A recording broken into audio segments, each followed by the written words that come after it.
कृष्ण ओम अज्ञानतिमिरान्धस्य ज्ञानाञ्जनशलाकया चक्षुरुन्मिलितं येन तस्मै श्रीगुरवे नमः। नमः ॐ विष्णुपादाय कृष्णप्रेष्ठाय भूतले श्रीमते भक्तिवेदान्तस्वामिन्यति नामिने। नमस्ते सारस्वती देवे गौरवाणी प्रचारिणे निर्विशेष आदि पाश्चात्य देशधारिणे। जय श्री कृष्ण चैतन्य प्रभु नित्यानंद श्री अद्वैत गदाधर श्रीवासादि गौर भक्तवृंद। हरे कृष्ण कृष्ण कृष्ण हरे हरे, हरे राम राम राम हरे हरे।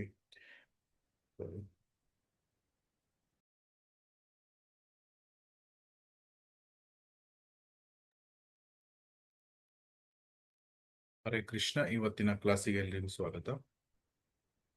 ಸ್ಕ್ರೀನ್ ಶೇರ್ ಮಾಡ್ತೇನೆ.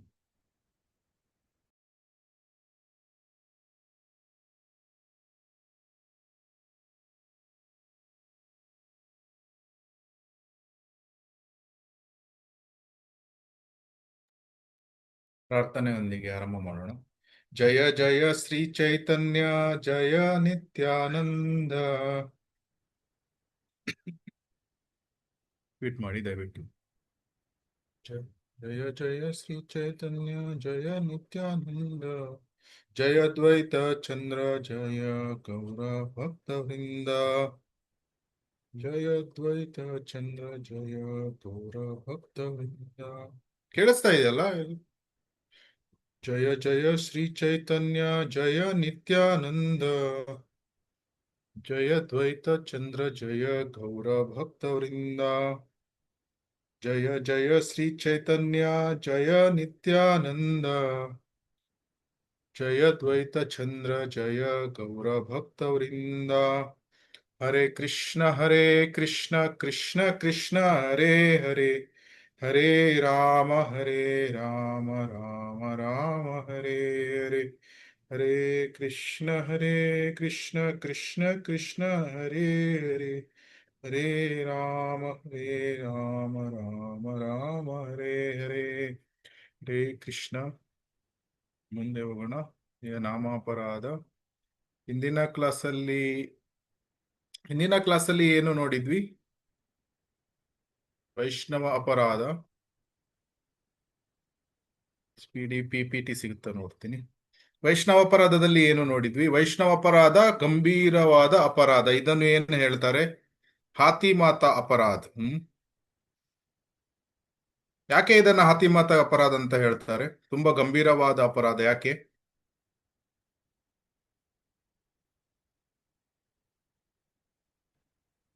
ಕೇಳಿಸ್ತಾ ಇದೆಯೋ ಇಲ್ಲೋ ಗೊತ್ತಾಗ್ತಾ ಇಲ್ಲ. ಹರೇ ಕೃಷ್ಣ, ಪ್ರಶ್ನೆ ಕೇಳಿಸ್ತಾ ಇದೆಯಾ? ಪ್ರಭುಜಿ, ಎಷ್ಟು ವರ್ಷ ಭಕ್ತಿ ಮಾಡಿರೋದು ಒಂದ್ ವೈಷ್ಣವ ಅಪರಾಧದಿಂದ ಎಲ್ಲ ಕಂಪ್ಲೀಟ್ ಆಗಿ ವೈಷ್ಣವ ಅಪರಾಧದಿಂದ ಫುಲ್ಲು ಆ ಭಕ್ತಿನೇ ನಾಶ ಮಾಡೋ ಶಕ್ತಿ ಇದೆ. ಅದಕ್ಕೆ ಅದನ್ನ ಹಾತಿಮಾತ ಅಪರಾಧ ಅಂತ. ಹಾ, ನಾನು ತಿಳ್ಕೊಂಡೆ ಯಾರಿಗೂ ಏನು ಕೇಳಿಸ್ತಾ ಇಲ್ಲ ಅಂತ. ಯಾಕಂದ್ರೆ ಪ್ರಾರ್ಥನೆನೂ ಯಾರು ರಿಪೀಟ್ ಮಾಡಲಿಲ್ಲ. ಆಮೇಲೆ ಪ್ರಶ್ನೆನೂ ತುಂಬಾ ಹೊತ್ತು ಯಾರು ಉತ್ತರ ಕೊಡ್ಲಿಲ್ಲ. ಓಕೆ. ಇದೆ. ಸಾಧುಗಳು ಯಾರು ಅಂತ ನೋಡಿದ್ವಿ ಮೊದಲು.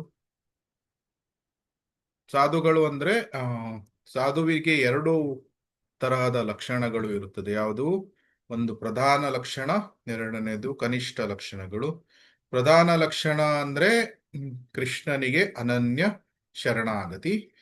ಮತ್ತೆ ಕನಿಷ್ಠ ಲಕ್ಷಣದಲ್ಲಿ ಬೇರೆ ದಕ್ಷ, ಜ್ಞಾನಿ, ಸ್ಥಿರ, ಆಮೇಲೆ ಶುಚಿ, ಮೃದು, ಸಮಸಹಿಷ್ಣು, ದಯಾಳು, ಇದೆಲ್ಲ ಬೇರೆ ಬೇರೆ ಲಕ್ಷಣಗಳು ಇರ್ತದೆ. ಸೊ ಎಲ್ಲ ಲಕ್ಷಣಗಳು, ಎರಡು ಲಕ್ಷಣಗಳನ್ನು ತೋರಿಸ್ತಿರುವಂತಹ ವ್ಯಕ್ತಿಗಳು ಅವರನ್ನು ಸಾಧು ಅಂತ ಕರೀತಾರೆ. ಅಂತಹವರಿಗೆ ಅಪರಾಧಗಳನ್ನು ಮಾಡಬಾರ್ದು. ಸಾಧು ನಿಂದೆ ಯಾವಾಗ ಆಗ್ತದೆ? ಪ್ರಮುಖವಾಗಿ ಮಹಿಳೆಯರು, ಅಂದ್ರೆ ಯಾವ ರೀತಿಯ ಮಹಿಳೆಯರು? ವೈದಿಕ ಸಂಪ್ರದಾಯದ ಪ್ರಕಾರ ಅದನ್ನು ಪಾಲನೆ ಮಾಡ್ತಾ ಇಲ್ಲದೆ ಇರುವಂತಹ ಮಹಿಳೆಯರು ಮತ್ತು ಮಹಿಳೆಯರ ಜೊತೆ ಬೆರೆಯುವಂತಹ ವ್ಯಕ್ತಿಗಳ ಸಂಘ ಸಹವಾಸ, ಮತ್ತು ಇನ್ನೊಂದು ಭಗವಂತನ ಮೇಲೆ ಭಕ್ತಿ ಇಲ್ಲದಿರುವವರಂತಹ ಸಹವಾಸ. ಅವರಲ್ಲಿ ಮೂರು ಜನರು: ಮಾಯಾವಾದಿಗಳು, ವೇಷಧಾರಿಗಳು ಮತ್ತು ನಾಸ್ತಿಕರು. ಇದನ್ನು ನೋಡಿದ್ವಿ. ಮೂರು ತರಹದ ಭಕ್ತರು ಯಾರು? ಕನಿಷ್ಠ, ಮಧ್ಯಮ, ಉತ್ತಮ.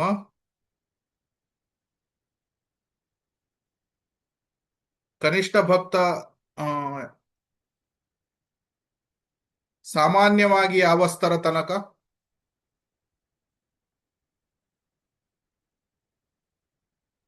ಭಜನಕ್ರಿಯ.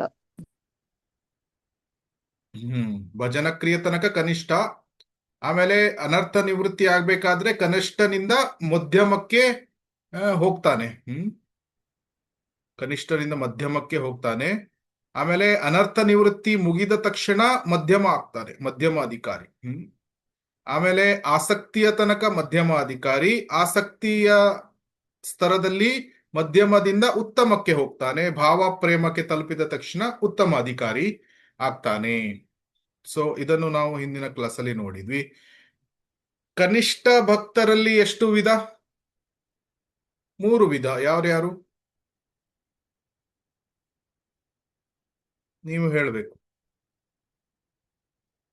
ಇಲ್ಲಿ 12 ಜನ ಇದ್ದೇವೆ, 12 ಜನ ಡಿವೋಟೀಸ್ ಇದ್ದೇವೆ. ನೀವು ಹೇಳಿ.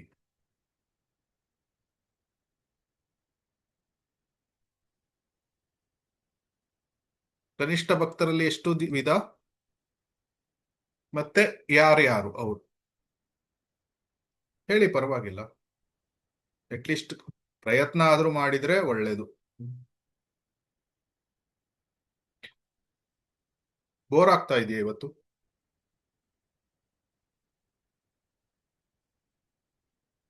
ಹರೇ ಕೃಷ್ಣ.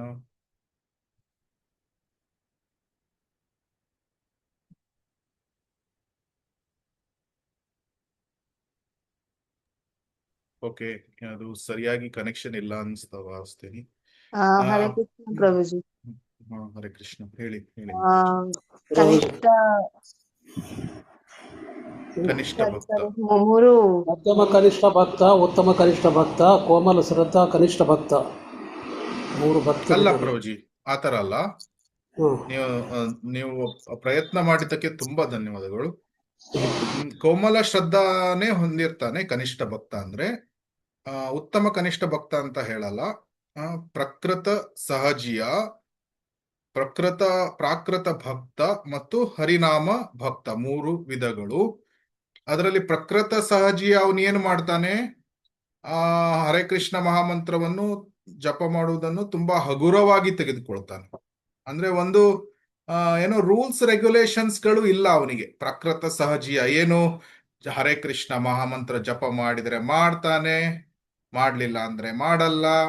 ಆಮೇಲೆ ಕೆಲವೊಮ್ಮೆ ಅಪೋಸಿಟ್ ಸೆಕ್ಸ್ ಯುವತಿಯರಿಗೆ ಅಥವಾ ದುಡ್ಡಿಗೆ, ಮತ್ತೆ ಕೆಲವೊಮ್ಮೆ ಮದ್ಯಪಾನ ಅಥವಾ ಸಿಗರೇಟ್, ಇಂತಹ ವಿಷಯಗಳಿಗೆ ತುಂಬಾ ಅಟ್ಯಾಚ್ ಆಗಿರ್ತಾನೆ. ಕೆಲವೊಮ್ಮೆ ಜಪ ಮಾಡ್ತಾನೆ, ಕೆಲವೊಮ್ಮೆ ಜಪ ಮಾಡುವುದಿಲ್ಲ. ಬಟ್ ಭಗವಂತನ ಮೇಲೆ ಏನೋ ಒಂದು ವಿಶ್ವಾಸ ಇದೆ. ಇಂಥವರಿಗೆ ಮನಸ್ಸಿನಲ್ಲಿ ಸ್ವಲ್ಪ ಗೌರವ ಕೊಡ್ಬೇಕು. ಆದ್ರೆ ಪ್ರಕೃತ ಸಹಜದಿಂದ ಕ್ರಮೇಣ ಪ್ರಕೃತ ಭಕ್ತ ಸ್ತರಕ್ಕೆ ಬಂದಾಗ ಏನ್ ಮಾಡ್ತಾನೆ? 16 ಮಾಳೆಗಳನ್ನು ಸ್ಟ್ರಿಕ್ಟ್ ಆಗಿ ಜಪ ಮಾಡ್ತಾನೆ, 4 ನಿಯಮಗಳನ್ನು ಪಾಲನೆ ಮಾಡ್ತಾನೆ. ಆದ್ರೆ ಪ್ರಾಕೃತ ಭಕ್ತ ಕೇವಲ ತನ್ನ ಗುರು ಮತ್ತು ಕೃಷ್ಣ, ಅವನು ವೈಷ್ಣವರಿಗೆ ಗೌರವವನ್ನು ಕೊಡುವುದಿಲ್ಲ. ನಾನೇ ದೊಡ್ಡ ಭಕ್ತ ಅಂತ ಆ ರೀತಿ ಭಾವಿಸ್ತಾನೆ. ಪ್ರಕೃತ ಭಕ್ತನಿಗಿಂತ ಇನ್ನೂ ಉನ್ನತ ಸ್ತರಕ್ಕೆ ಹೋದಾಗ ಅವನು ಏನಾಗ್ತಾನೆ? ಹರಿನಾಮ ಭಕ್ತ ಆಗ್ತಾನೆ. ಹರಿನಾಮ ಭಕ್ತ ಸ್ತರಕ್ಕೆ ಬಂದಾಗ ಅವನು ಹರಿನಾಮ ದೀಕ್ಷೆಯನ್ನು ಪಡಿತಾನೆ. ಆವಾಗ ಅವನು ವೈಷ್ಣವರನ್ನು ಸಹ, ಯಾಕಂದ್ರೆ ಹರಿನಾಮ ದೀಕ್ಷೆ ತೆಗೆದುಕೊಳ್ಬೇಕಾದ್ರೆ ವೈಷ್ಣವರ ಮುಂದೆ ತೆಗೆದುಕೊಳ್ಬೇಕು. ಅವನಿಗೆ ವೈಷ್ಣವರ ಬಗ್ಗೆ ಗೌರವ ಇಲ್ಲದಿದ್ರೆ ಹೇಗೆ ಹರಿನಾಮ ದೀಕ್ಷೆಯನ್ನು ತೆಗೆದುಕೊಳ್ಳಿಕ್ಕಾಗ್ತದೆ? ಸೊ 16 ಮಾಲೆ ಜಪ ಮಾಡ್ತಾನೆ, 4 ಪಾಲನೆಗಳನ್ನು ಮಾಡ್ತಾನೆ, ವೈಷ್ಣವರಿಗೂ ಗೌರವ ಕೊಡ್ತಾನೆ, ಗುರುಗಳಿಗೂ ಗೌರವ ಕೊಡ್ತಾನೆ, ಕೃಷ್ಣನಿಗೂ ಗೌರವ ಕೊಡ್ತಾನೆ. ಮತ್ತು ಹರಿನಾಮ ಭಕ್ತ ಸ್ತರ ಯಾವುದು ಅಂದ್ರೆ, ಹರಿನಾಮ ಭಕ್ತ ಅವನು ಆ ಕ್ರಮೇಣವಾಗಿ ಅವನು ಮಧ್ಯಮಾಧಿಕಾರಿ ಸ್ತರಕ್ಕೆ ಬರ್ಲಿಕ್ಕೆ ಸತತವಾಗಿ ಪ್ರಯತ್ನವನ್ನು ಮಾಡ್ತಾ ಇರ್ತಾನೆ. ಅದಕ್ಕಾಗಿ ಅವನು ಏನ್ ಮಾಡ್ತಾನೆ, ಆಧ್ಯಾತ್ಮಿಕ ಗುರುಗಳು, ಬೋನಫೈಡ್ ಸ್ಪಿರಿಚುವಲ್ ಮಾಸ್ಟರ್, ಆಧ್ಯಾತ್ಮಿಕ ಗುರುಗಳ ಇನ್ಸ್ಟ್ರಕ್ಷನ್, ಬೋಧನೆಗಳನ್ನು ಸರಿಯಾಗಿ ಪಾಲನೆ ಮಾಡ್ತಾನೆ. ಆಧ್ಯಾತ್ಮಿಕ ಗುರುಗಳಿಗೆ ಸೇವೆಗಳನ್ನು ಸಲ್ಲಿಸಲಿಕ್ಕೆ ಪ್ರಯತ್ನ ಮಾಡ್ತಾನೆ. ಮತ್ತು ಆಧ್ಯಾತ್ಮಿಕ ಗುರುಗಳು ಅವನಿಗೆ ನವವಿಧ ಭಕ್ತಿಯಲ್ಲಿ, ಅಭಿಧೇಯ ನವವಿಧ ಭಕ್ತಿಯಲ್ಲಿ ಅವನಿಗೆ ಟ್ರೈನ್ ಮಾಡ್ತಾರೆ. ಸೊ ಅವನು ಟ್ರೈನ್ ಮಾಡಿದಾಗ ಅವನು ಗಂಭೀರತೆಯಿಂದ ಟ್ರೈನಿಂಗ್ ತಗೊಳ್ತಾನೆ. ಸೊ ಪ್ರಾಕೃತ ಭಕ್ತರು ಅವರೆಲ್ಲ ಅಷ್ಟೊಂದು ಗಂಭೀರ ಸೀರಿಯಸ್ ಇರುವುದಿಲ್ಲ ಭಕ್ತಿಯಲ್ಲಿ. ಆದ್ರೆ ಹರಿನಾಮ ಭಕ್ತ ಅವನು ಸೀರಿಯಸ್ ಆಗಿದ್ದಾನೆ, ಈಗ ಗಂಭೀರನಾಗಿದ್ದಾನೆ. ಅನರ್ಥಗಳು ಹೋಗ್ಬೇಕು, ನನಗೆ ಅನರ್ಥ ನಿವೃತ್ತಿ ಆಗ್ಬೇಕು, ನಾನು ಮಧ್ಯಮಾಧಿಕಾರಿ ನಿಷ್ಠಾಸ್ತರಕ್ಕೆ ಬರಬೇಕು, ನಾನು ಬೆಳಿಗ್ಗೆ ಸತತವಾಗಿ 4 ಗಂಟೆಗೆ 4:15 ಏಳಬೇಕು, ಬೆಳಿಗ್ಗೆನೆ ನನ್ನ ಜಪವನ್ನು ಮುಗಿಸ್ಬೇಕು, ಈ ರೀತಿ ಸತತವಾಗಿ ಪ್ರಯತ್ನವನ್ನು ಮಾಡ್ತಾ ಇರ್ತಾನೆ. ಯಾರು? ಹರಿನಾಮ ಭಕ್ತ. ಅವನು ಮಧ್ಯಮಾಧಿಕಾರಿ ಸ್ತರಕ್ಕೆ ಬರ್ಲಿಕ್ಕೆ ಪ್ರಯತ್ನ ಮಾಡ್ತಾ ಇರ್ತಾನೆ. ಮಧ್ಯಮಾಧಿಕಾರಿ ಅಂದ್ರೆ ಯಾರು? 4 ಲಕ್ಷಣಗಳು ಯಾವುದು? ಇದು ತುಂಬಾ ಸುಲಭ. ಯಾವುದು?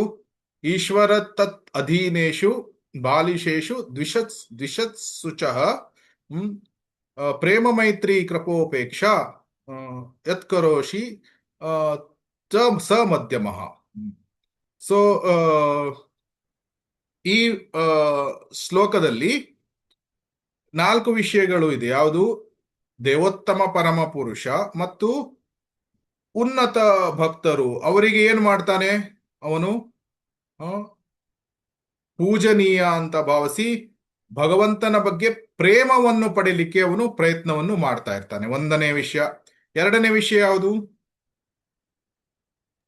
2ನೇ ವಿಷಯ ಭಕ್ತರ ಜೊತೆ ಸ್ನೇಹ ಬೆಳೆಸೋದು. ಭಕ್ತರ ಜೊತೆ ಸ್ನೇಹವನ್ನು. ಯಾವ ರೀತಿಯ ಭಕ್ತರ ಜೊತೆ? ಯಾವ ರೀತಿಯ ಭಕ್ತರ ಜೊತೆ? ತನ್ನದೇ ಸ್ತರದ ಭಕ್ತರ ಜೊತೆ. ಅದು ಇಂಪಾರ್ಟೆಂಟ್. ತನ್ನಕ್ಕಿಂತ ಮೇಲೆ ಇದ್ದವರಿಗೆ ಗೌರವಗಳನ್ನು ಕೊಡ್ತಾನೆ. ತನ್ನದೇ ಸ್ತರದ ಭಕ್ತರ ಜೊತೆ ಫ್ರೆಂಡ್ಶಿಪ್ ಗಳನ್ನು ಬೆಳೆಸ್ಕೊಳ್ತಾನೆ. ಮತ್ತು ತನ್ನಗಿಂತ ಕೆಳಗಿನ ಸ್ತರದಲ್ಲಿರುವವರಿಗೆ ಮತ್ತು ಭೌತಿಕ ಸ್ತರದ ಅವರಿಗೆ ಏನ್ ಮಾಡ್ತಾನೆ? ಕೃಪೆಯನ್ನು ನೀಡ್ತಾನೆ. ಹೇಗೆ? ಮರ್ಸಿಫುಲ್ ಟು ದ ಇಗ್ನೋರೆಂಟ್ ಅಥವಾ ದ ಲೋವರ್ ಸ್ಟೇಚರ್ ಡಿವೋಟೀಸ್. ಅವರಿಗೆ ಮರ್ಸಿಫುಲ್ ಅಂದ್ರೆ ಏನ್ ಮಾಡ್ತಾನೆ? ಕೃಪೆಯನ್ನು ತೋರಿಸ್ತಾನೆ. ಯಾವ ರೀತಿ?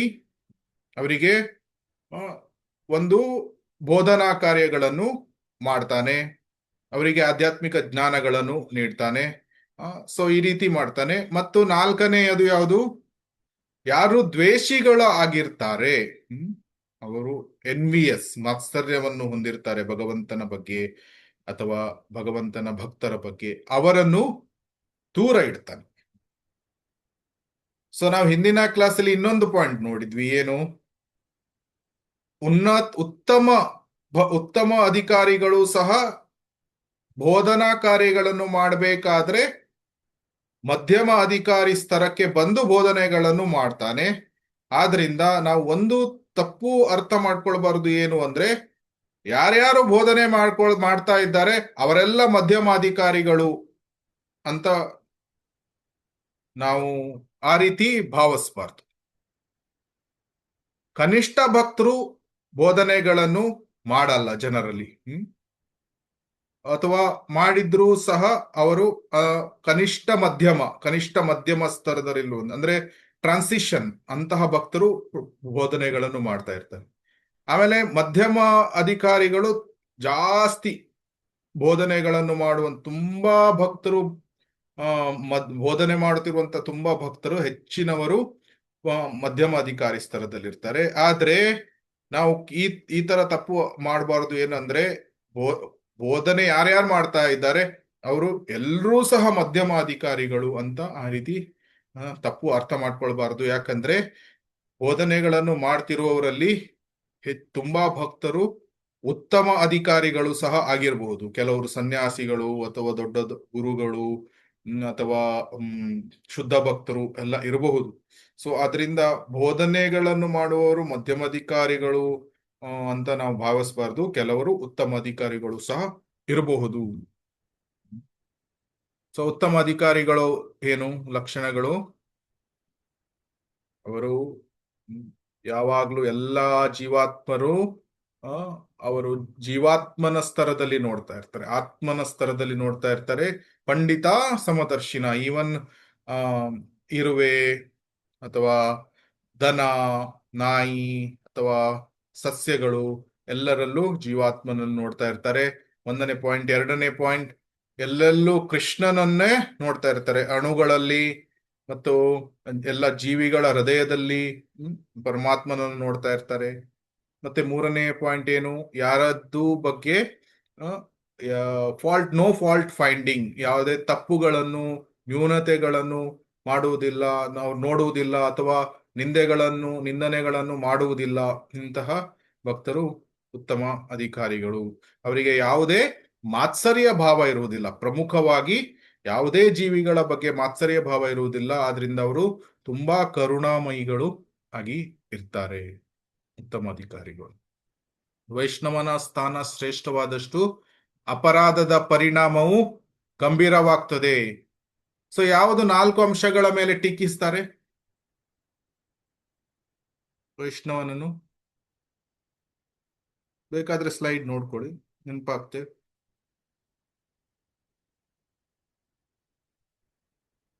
ಯಾರಾದ್ರೂ ಹೇಳಿ ದಯವಿಟ್ಟು. ಹರೇ ಕೃಷ್ಣ ಪ್ರಭುಜಿ. ಹರೇ ಕೃಷ್ಣ.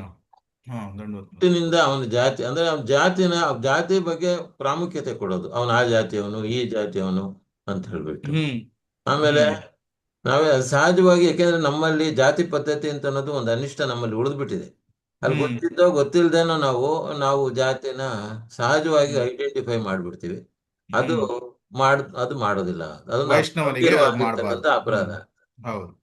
ಆಮೇಲೆ ಈ ಜನ್ಮದಲ್ಲಿ ಮಾಡಿದ ಹಿಂದಿನ ಪಾಪಗಳು ಅಥವಾ ದೋಷಗಳು, ಅಂದ್ರೆ ನಮಗೆ ಹಿಂದಿನ ಜನ್ಮದ ಬಗ್ಗೆ ನಮ್ಗೆ ಗೊತ್ತಿರೋದಿಲ್ಲ.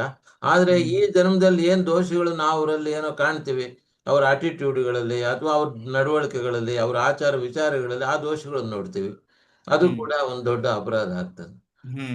ಆಮೇಲೆ ಪೂರ್ವ ನಿಯೋಜಿತವಲ್ಲದ ಆಕಸ್ಮಿಕ ಪಾಪಕೃತ್ಯ, ಅಂದ್ರೆ ಆಕಸ್ಮಿಕವಾಗಿ ಪಾಪಕೃತ್ಯಗಳು ಅಂತ ಹೇಳಿದ್ರೆ ಏನೋ ಕೆಲವೆಲ್ಲ ನಮ್ಮಿಂದ ಘಟಿಸ್ತವೆ. ಯಾಕಂದ್ರೆ ನಮ್ಮ ಅಜ್ಞಾನದಿಂದಲೋ ಅಹಂಕಾರದಿಂದಲೇ ಪಾಪಕೃತ್ಯಗಳು ನಡೆಯೋದು ಯಾವಾಗ್ಲೂ ಕೂಡ. ಆ ಪಾಪಕೃತ್ಯಗಳು ನಡೆದ ರೀತಿ ಒಳಗಡೆಗೆ ನಾವು ಅವೇರ್ನೆಸ್ ಬೆಳೆಸ್ಕೋಬೇಕಾಗುತ್ತವ. ಪಾಪಕೃತ್ಯಗಳನ್ನು ಮಾತಾಡಬಾರ್ದು, ನಿಂದನೆಗಳನ್ನು ಮಾಡಬಾರ್ದು. ಏನೋ ಆಕಸ್ಮಿಕವಾಗಿ ಕೆಲವೊಮ್ಮೆ ಜಾರ್ ಬೀಳ್ತಾರೆ, ಏನೋ ತಪ್ಪಾಗ್ಬಿಡುತ್ತೆ, ಅಥವಾ ಏನೋ ಒಂದು ಏನೋ ಇನ್ಸಿಡೆಂಟ್ಸ್ ಗಳು ಆಗ್ಬಹುದು ದೇವಸ್ಥಾನದಲ್ಲಿ ಅಥವಾ ಇಸ್ಕಾನ್ ಅಲ್ಲಿ. ಏನೋ ಅದನ್ನೇ ದೊಡ್ಡ ಮಹತ್ವ ಕೊಟ್ಟು ಅದನ್ನೇ ರೂಮರ್ಸ್ ಗಳನ್ನು ಬೆಳೆಸ್ಕೊಳ್ಳೋದು, ಸ್ಪ್ರೆಡ್ ಮಾಡೋದು, ಈ ರೀತಿ ಎಲ್ಲ ಮಾಡಬಾರ್ದು. ಆಮೇಲೆ 4ನೇದು ಯಾವುದು? ಹಿಂದಿನ ಪಾಪ ಚಟುವಟಿಕೆ ಪ್ರಸ್ತುತ ಕುರುಹುಗಳು, ಅಂದ್ರೆ ಹಿಂದಿನ ಜನ್ಮದೊಳಗ ಅಥವಾ ಹಿಂದಿನ ಯಾವ ಮಾಡಿರ್ತಾರೆ ಅವು ಈಗಿನ ಜನ್ಮದೊಳಗೆ ಪ್ರಕಟ ಆಗ್ತಾ ಇರ್ತವೆ. ಈಗಲೂ ಭಕ್ತರಾದ ಮೇಲೂ ಪ್ರಕಟ ಆಗ್ತಾ ಇರ್ತವೆ. ಕೆಲವೊಮ್ಮೆ ಉದಾಹರಣೆಗಳು ಯಾವುದು? ಉದಾಹರಣೆಗಳು ತುಂಬಾ ಸಿಟ್ಟು, ಎಕ್ಸ್ಟ್ರೀಮ್ ಸಿಟ್ಟು. ಎಕ್ಸ್ಟ್ರೀಮ್ ಸಿಟ್ಟು ಅಂದ್ರೆ ಯಾವ ರೀತಿ ಅಂದ್ರೆ ಸಾಧಾರಣ ಸಿಟ್ಟುಗಳಲ್ಲ. ಉದಾಹರಣೆಗೆ ಇದು ಏನು ಎಷ್ಟೊಂದು ಇದಿದೆ, ಇದು ಏನು ಭಕ್ತರಿಗೆ ಫೈಟಿಂಗ್ ಮಾಡ್ಲಿಕ್ಕೆ ಹೋಗ್ತಾರೆ ಸಿಟ್ಟು ಬಂದು. ಈ ರೀತಿ ಆ ಲೆವೆಲಿಗೆಲ್ಲ ಹೋಗ್ಬಾರ್ದು. ಯಾಕಂದ್ರೆ ಕೆಲವರ ಹತ್ರ ಕಂಡೀಷನಿಂಗ್ಸ್ ಗಳು ಇರ್ತದೆ, ಹಿಂದಿನ ಕಂಡೀಷನಿಂಗ್ಸ್ ಗಳು. ಕೆಲವರಿಗೂ ಏನು ಆನಿಯನ್ ಗಾರ್ಲಿಕ್ ಗಳನ್ನು ತಿನ್ನುವಂತ ಇದಿರಬಹುದು. ಉದಾಹರಣೆಗೆ ತುಂಬಾ ತಿಂತಾ ಇರ್ತಾರೆ. ಸೊ ಅದು ಆಕ್ಚುಲಿ ಒಂದು ರೀತಿಯಲ್ಲಿ ಪಾಪ ಕಾರ್ಯ. ಯಾಕಂದ್ರೆ ಅದು ತಾಮಸಿಕ ಮತ್ತು ರಾಜಸಿಕ ಗುಣದಲ್ಲಿದೆ. ಅದನ್ನು ಭಗವಂತನಿಗೆ ನೈವೇದ್ಯ ಮಾಡ್ಲಿಕ್ಕೆ ಆಗುದಿಲ್ಲ. ಸೊ ಅಂತಹ ಇದು ಅಪರೂಪಕ್ಕೆ ಕೆಲವೊಮ್ಮೆ ತಿನ್ಬೇಕಾಗ್ತದೆ. ಅದು ಸಣ್ಣ ಪಾಪ ಆಗಿಬಿಡ್ತದೆ. ಅದನ್ನೇ ದೊಡ್ಡ ಅವರು ಆನಿಯನ್ ಗಾರ್ಲಿಕ್ ತಿಂತಾರೆ ಸೊ ಆ ತರ ದೊಡ್ಡದ ವಿಷಯವಾಗಿ ಮಾಡೋದನ್ನು, ನಿಂದನೆಗಳನ್ನು ಮಾಡ್ಲಿಕ್ಕೆ ಆಗುದಿಲ್ಲ. ಸೊ ಕೆಲವರು ಸಿಗರೇಟ್ ಸೇರ್ತಾ ಇರಬಹುದು, ಅಪರೂಪಕ್ಕೆ ಎಲ್ಲೋ ಅವರಿಗೆ ಅಡಿಕ್ಷನ್ ಆಗಿರ್ತದೆ.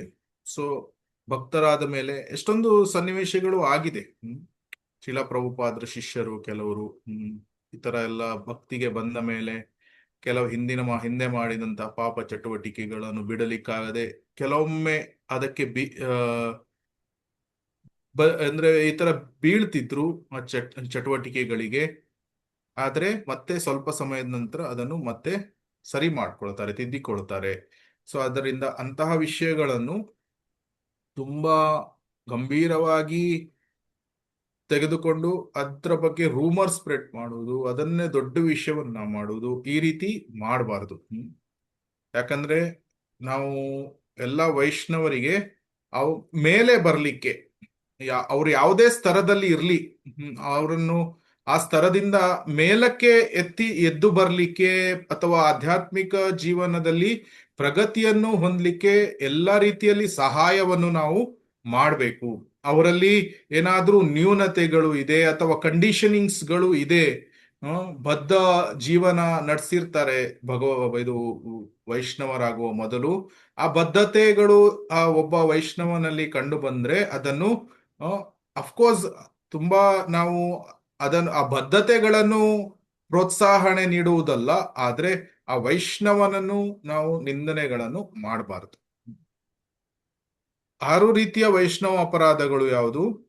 ಕೊಲ್ಲುವುದು, ನಿಂದನೆ ಮಾಡುವುದು, ಟೀಕಿಸುವುದು ಅಥವಾ ಮಾತ್ಸರ್ಯ ಪಡೆಯುವುದು, ಅಸೂಯೆಗಳನ್ನು ಪಡೆಯುವುದು ಅಥವಾ ವೈಷ್ಣವರಿಗೆ ನಮಸ್ಕಾರಗಳನ್ನು ಸಲ್ಲಿಸಲು ವಿಫಲವಾಗುವುದು. ಕಡೆ ಪಕ್ಷ ಮಾನಸಿಕವಾಗಿ ನಮಸ್ಕಾರಗಳನ್ನು ಹಾಕಬೇಕು. ಅದು ವಿಫಲವಾದ್ರೆ ಸಣ್ಣ ಅಪರಾಧ ಆಗ್ತದೆ, ಅಥವಾ ದೊಡ್ಡ ಉತ್ತಮ ಅಧಿಕಾರಿಗಳಿಗೆ ಹಾಕದೇ ಇದ್ರೆ ದೊಡ್ಡ ಅಪರಾಧ ಕೂಡ ಆಗ್ತದೆ. ಕೋಪಗೊಳ್ಳುವುದು, ಕೋಪಗೊಂಡು ಬೇರೆ ಬೇರೆ ರೀತಿ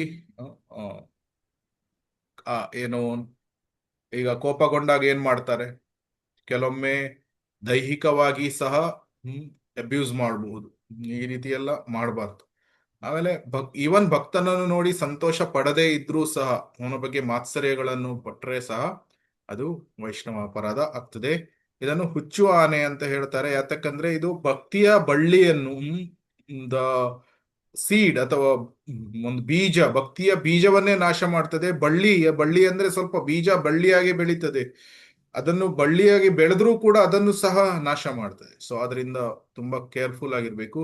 ಈವನ್ ಭಾವ ಸ್ಟೇಜ್ ಅಲ್ಲಿ ಕೂಡ ವೈಷ್ಣವ ಅಪರಾಧಗಳನ್ನು ಮಾಡಿದ್ರೆ ಒಬ್ಬನು ಪತನವಂತ, ಅವನ ಸ್ಥಾನವನ್ನು ಕಳೆದುಕೊಂಡು ಕೆಳಗಿನ ಸ್ತರಕ್ಕೆ ಬರಬೇಕಾಗ್ತದೆ. ಪರಿಣಾಮಗಳು ಯಾವುದು? ಪರಿಣಾಮಗಳು ಹೇಗೆ ವೈಷ್ಣವ ಅಪರಾಧಗಳನ್ನು ಮಾಡಿದ್ರೆ ಏನು ಪರಿಣಾಮಗಳು? ಹರೇ ಕೃಷ್ಣ ಪ್ರಭುಜಿ. ವೈಷ್ಣವ ಅಪರಾಧವು ಭಕ್ತಿಯ ಪ್ರಗತಿಯ ಮೇಲೆ ನಕಾರಾತ್ಮಕ ಪರಿಣಾಮ ಬೀರುತ್ತದೆ. ಇದು ಭಕ್ತನ ಹೃದಯದಲ್ಲಿರುವ ಭಕ್ತಿಯನ್ನು ಬೇರು ಸಹಿತ ಕಿತ್ತು ಹಾಕಬಹುದು. ಯಾರಾದರೂ ಭಕ್ತಿಯನ್ನು ಸ್ವೀಕರಿಸಿ ಭಕ್ತಿಯನ್ನು ಕಳೆದುಕೊಳ್ಳಲು ಇದು ಮುಖ್ಯ ಕಾರಣವಾಗಿದೆ. ನಿರ್ದಿಷ್ಟವಾಗಿ ಹೇಳುವುದಾದರೆ ಇದು ಈ ಕೆಳಗಿನವುಗಳಿಗೆ ಕಾರಣವಾಗುತ್ತದೆ. 1. ಆಧ್ಯಾತ್ಮಿಕ ಧ್ವನಿ ಕಂಪನದ ಮೇಲೆ ಕೇಂದ್ರೀಕರಿಸಲು ಅಸಮರ್ಥತೆ. ಅಂದ್ರೆ ಕೃಷ್ಣ ನಾಮ ಮತ್ತೆ ಕೃಷ್ಣ ಕಥೆ ಇದ್ರಲ್ಲಿ ಕೇಳೋಕೆ ಆಸಕ್ತಿ ಕಡಿಮೆ ಆಗುತ್ತೆ ನಮ್ಗೆ. ಜಪ ಮಾಡ್ಲಿಕ್ಕೆ ಇಂಟ್ರೆಸ್ಟ್ ಇಲ್ಲ. ಮತ್ತೆ ಶ್ರವಣ ಅಭಿರುಚಿಯಲ್ಲಿ ನಷ್ಟ, ಅಂದ್ರೆ ಶ್ರವಣ ಮಾಡ್ಬೇಕು ಅನ್ನೋ ಆಸಕ್ತಿ ಬರಲ್ಲ. ಮಾಡಿರಾಯ್ತು ಆಮೇಲೆ ಆತರ ಈ ಭಾವನೆ ಬರುತ್ತೆ. ನಾಳೆ ಭಾಗವತಂ ಕ್ಲಾಸ್ ಕೇಳಿದ್ರಾಯ್ತು ಅಂತ ನಾಳೆ ಏನ್ ಮಾಡ್ತಾನೆ, ಮತ್ತೆ ನಾಳೆ ಕೇಳೋಣ ಅಂತ ಸರಿಯಾಗಿ ಕೇಳಲ್ಲ. ಅಥವಾ ಕೇಳಿದ್ರು ಏನ್ ಮಾಡ್ತಾನೆ, 5 ನಿಮಿಷ ಕೇಳೋದ್ರೊಳಗೆ ಡಿಸ್ಟ್ರಾಕ್ಷನ್ಸ್ ಅಥವಾ ಸರಿಯಾಗಿ ಕೃಷ್ಣ ಕಥೆಗಳನ್ನು ಭೌತಿಕ ವಿಚಾರಗಳಲ್ಲಿ ತೊಡ್ಕೊಂಡ್ಬಿಡ್ತಾನೆ. ಜಪವನ್ನು ಸರಿಯಾಗಿ ಮಾಡಲ್ಲ. ಸೊ ತನ್ನ ಪ್ರಿಸ್ಕ್ರೈಬ್ಡ್ ರೌಂಡ್ ಗಳಿಗಿಂದ ಕೆಳಗೆ ಬರ್ತಾನೆ ಅಥವಾ ಕ್ರಮೇಣ ಬಿಟ್ಟು ಬಿಡ್ತಾನೆ. ಆಮೇಲೆ 3ನೇದು ಸೇವೆ ಮಾಡುವ ಇಚ್ಛೆ ನಷ್ಟ. ಅಂದ್ರೆ ಏನು? ಎಮ್ಮೆ ನಾನ್ ಮಾಡ್ತಾ ಇದ್ದೀನಿ ಅನ್ನೋ ಅಹಂಕಾರ ಅಭಿಮಾನ ಬಂದು ಅವನು ಸೇವೆ ಮಾಡೋದನ್ನ, ನಾನು ಪ್ರವಚನ ಮಾಡ್ತಾ ಇದ್ದೀನಿ, ಇಲ್ಲ ನಾನು ಪ್ರಸಾದ ಮಾಡ್ತಾ ಇದ್ದೀನಿ, ಎಲ್ಲರಿಗೂ ಪ್ರಸಾದ ತಗೊಂಡು ಹೋಗ್ತಾ ಇದ್ದೀನಿ, ಈ ತರ ಎಮ್ಮೆ ಬಂದು ನಾವು ಸೇವೆ ಮಾಡೋದು ನಷ್ಟ ಆಗುತ್ತೆ. ಏನ್ ಮಾಡ್ತಾನೆ ಕೊನೆಗೆ ಎಲ್ಲ ನಾನೇನ್ ಸೇವೆಗಳನ್ನು ಮಾಡ್ಬೇಕು, ನಿಲ್ಸಿ ನಾನ್ ಅಷ್ಟು ಬಿಡ್ತಾನೆ. ಪ್ರಸಾದ ತಗೊಂಡೋಗಿ ಮಾಡ್ಕೊ ಬಂದಿದೀನಿ, ನಾನ್ ಮಾಡೋದ್ ಬೇಡ ಅವ್ರು ಮಾಡ್ಲಿ ಆ ತರ ಭಾವ ಬಂದು ನಮ್ಮ ಸೇವೆನ ನಾವು ಕಳ್ಕೊಂಡ್ಬಿಡ್ತೀವಿ. ಆಮೇಲೆ ಯಾವುದೇ ಸೇವೆಗಳನ್ನು ಮಾಡಲ್ಲ. ಅಟ್ಲೀಸ್ಟ್ ಒಂದ್ ಸೇವೆ ಬಿಟ್ಟು ಬೇರೆ ಸೇವೆ ಮಾಡಿದ್ರೆ ಪರವಾಗಿಲ್ಲ, ಆದ್ರೆ ಯಾವುದೇ ಸೇವೆಗಳನ್ನು ಮಾಡಲ್ಲ. ಕ್ರಮೇಣ ಸೇವೆಗಳನ್ನು ಮಾಡುವುದು ಇಚ್ಛೆ ನಷ್ಟ ಆಗ್ತದೆ, ಒಂದೊಂದೇ ಸೇವೆಗಳನ್ನು ಬಿಡ್ತಾ ಬರ್ತಾನೆ. ಸೊ ಈ ರೀತಿ. ಮತ್ ನಾಲ್ಕನೇದು ಯಾವುದು? ಲೈಂಗಿಕತೆ ಮತ್ತು ಭೌತಿಕ ಆಸ್ತಿ ಅಂದ್ರೆ ನಾವು ಮನೆ ಕಟ್ಬೇಕು, ಇದ್ ಮಾಡ್ಬೇಕು, ಇಲ್ಲ ಅವ್ರ ಜೊತೆ ಎಂಜಾಯ್ ಮಾಡ್ಬೇಕು, ಇಲ್ಲ ಸೆಕ್ಸ್ ಅಲ್ಲಿ ತೊಡಗ್ಬೇಕು, ಈ ಭಾವನೆಯಿಂದ ನಾವು ಕಾಮದ ಬಯಕೆನ ಹೆಚ್ಚು ಮಾಡ್ಕೊಂಡು ಭಕ್ತಿಲಿ ನಾಶ ಆಯ್ತೀವಿ. ಕಾಮದ ಬಯಕೆ ತುಂಬಾ ಜಾಸ್ತಿ ಆಗ್ತದೆ. ಆಮೇಲೆ ಭೌತಿಕ ಆಸೆಗಳು ಯಾವುದು ಭೌತಿಕ ಗೊತ್ತು? ಆಸೆಗಳು ಅಂದ್ರೆ ನಾನ್ ಕಾರಲ್ಲಿ ಓಡಾಡ್ಬೇಕು, ನಾನ್ ಬಂಗ್ಲೆ ಕಟ್ಬೇಕು, ನನ್ ಮಗಂಗೆ ಮದ್ವೆ ಒಳ್ಳೆ ಓದ್ಸಿ ಒಳ್ಳೆ ದುಡ್ಡು ಸಂಪಾದನೆ ಮಾಡ್ಬೇಕು, ಒಳ್ಳೆ ಹೆಣ್ ತರ್ಬೇಕು ಈ ತರ ಎಲ್ಲ ಭೌತಿಕ. ಈ ರೀತಿ ಅದ್ರಲ್ಲೇ ಮುಳುಗಿರ್ತಾನೆ. ಅದು ಮಾಡಿದ್ರೆ ತಪ್ಪಲ್ಲ ಕರ್ತವ್ಯವಾಗಿ, ಆದ್ರೆ ಏನ್ ಮಾಡ್ತಾನೆ, ಸಾಧನಗಳನ್ನ ಸರಿ ಮಾಡಲ್ಲ, ಬರೀ ಅದ್ರಲ್ಲೇ ತುಂಬಿ ತುಳುಕ್ತಾ ಇರ್ತಾನೆ. ಏನು, ದುಡ್ಡು ಮಾಡ್ಬೇಕು ಅಂತ. ಈ ಕಡೆ ರೌಂಡ್ಸ್ ಗಳನ್ನು ಸರಿ ಮಾಡ್ತಾ ಇರಲ್ಲ, ಭಾಗವತಂ ಸರಿಯಾಗಿ ಕೇಳ್ತಾ ಇರಲ್ಲ, ಇದು ಏನು ಸರಿಯಾಗಿ ಸೇವೆಗಳನ್ನು ಮಾಡ್ತಾ ಇರಲ್ಲ. ಬರೇ ಕೇಳಿದ್ರೆ ಏನ್ ಹೇಳ್ತಾನೆ, ನನಗ್ ಸಮಯನೇ ಇಲ್ಲ. ನನ್ ಕರ್ತವ್ಯ ಮಾಡ್ಬೇಕು ಮೊದ್ಲು, ಆ ಕರ್ತವ್ಯದ ಒಂದ್ ರೀತಿ ಈ ತರನು ಕೊಟ್ಬಿಡ್ತೀವಿ. ನಿನ್ ಧರ್ಮ ನೀನ್ ಮಾಡು ಅಂತ ಹೇಳೋರೆ ಕೃಷ್ಣ, ಅದಕ್ಕೇನೆ ನಮ್ ಧರ್ಮ ಮಾಡ್ತಾ ಇದೀನಿ ಅಂತಾನು ಕೆಲವೊಂದ್ಸರಿ ನಾವು ತಪ್ಪಾಗಿ ಅರ್ಥ ಮಾಡ್ತೀವಿ. ಎಕ್ಸ್ಕ್ಯೂಸ್ಗಳನ್ನು ಕೊಡ್ತಾನೆ. ಆಮೇಲೆ ಏನ್ ಹೇಳ್ತಾನೆ, ಸಮಯನೇ ಇಲ್ಲ. ಯಾಕೆ ಭಾಗವತಂ ಕೇಳಲ್ಲ? ಸಮಯ ಇಲ್ಲ. ಯಾಕೆ ಪ್ರಭುಪಾದರ ಪುಸ್ತಕ ಓದ್ತಾ ಇಲ್ಲ? ಸಮಯನೇ ಇಲ್ಲ. ಎಷ್ಟು ಕೆಲ್ಸ ಬೆಳಿಗ್ಗಿಂದ, ಎಲ್ಲಿ ಸಮಯ ಇದೆ ನೋಡಿ. ಎಷ್ಟು ಬೆಳಿಗ್ಗಿಂದ ಸಂಜೆ ತನಕ ಇದೇ ಆಗತ್ತೆ. ಒಂದು ಮಾಲೆ ಜಪ ಮಾಡ್ಬೋದು, ಒಂದು 5 ನಿಮಿಷ ಕೇಳಿದ್ರೆ ಕೇಳಿದ್ವಿ, ಇಲ್ಲ ಅಂದ್ರೆ ಇಲ್ಲ. ಆದ್ರೆ ಎಲ್ರಿಗೂ 24 ಗಂಟೆನೆ ಸಮಯ ಇರೋದಲ್ವಾ? ಶುದ್ಧ ಭಕ್ತನಿಗೂ 24 ಗಂಟೆ ಸಮಯ ಇರೋದು. ಮತ್ತೆ ಪ್ರಧಾನಮಂತ್ರಿಗೂ 24 ಗಂಟೆ ಸಮಯ, ನನಗೂ 24 ಗಂಟೆ ಸಮಯ, ನಿಮಗೂ 24 ಗಂಟೆ ಸಮಯ. ಹಾಗಾದ್ರೆ ಶುದ್ಧ ಭಕ್ತರು ಯಾಕೆ ಶೀಲಾ ಪ್ರಭುಪಾದ್ರ ಪುಸ್ತಕ ಓದ್ತಾರೆ, ಶ್ರೀಮದ್ ಭಾಗವತ ಅವರು ಶ್ರವಣ ಮಾಡ್ತಾರೆ, 24 ಗಂಟೆಗಳ ಕಾಲ ಕೃಷ್ಣನ ಸೇವೆ ಮಾಡ್ತಾರೆ? ಈ ರೀತಿ ಹೇಳಲಿಕ್ಕೆ ಆಗಲ್ಲ, ಅವ್ರಿಗೇನು ಫ್ಯಾಮಿಲಿ ರೆಸ್ಪಾನ್ಸಿಬಿಲಿಟೀಸ್ ಇರಲ್ಲ ಅಂತ.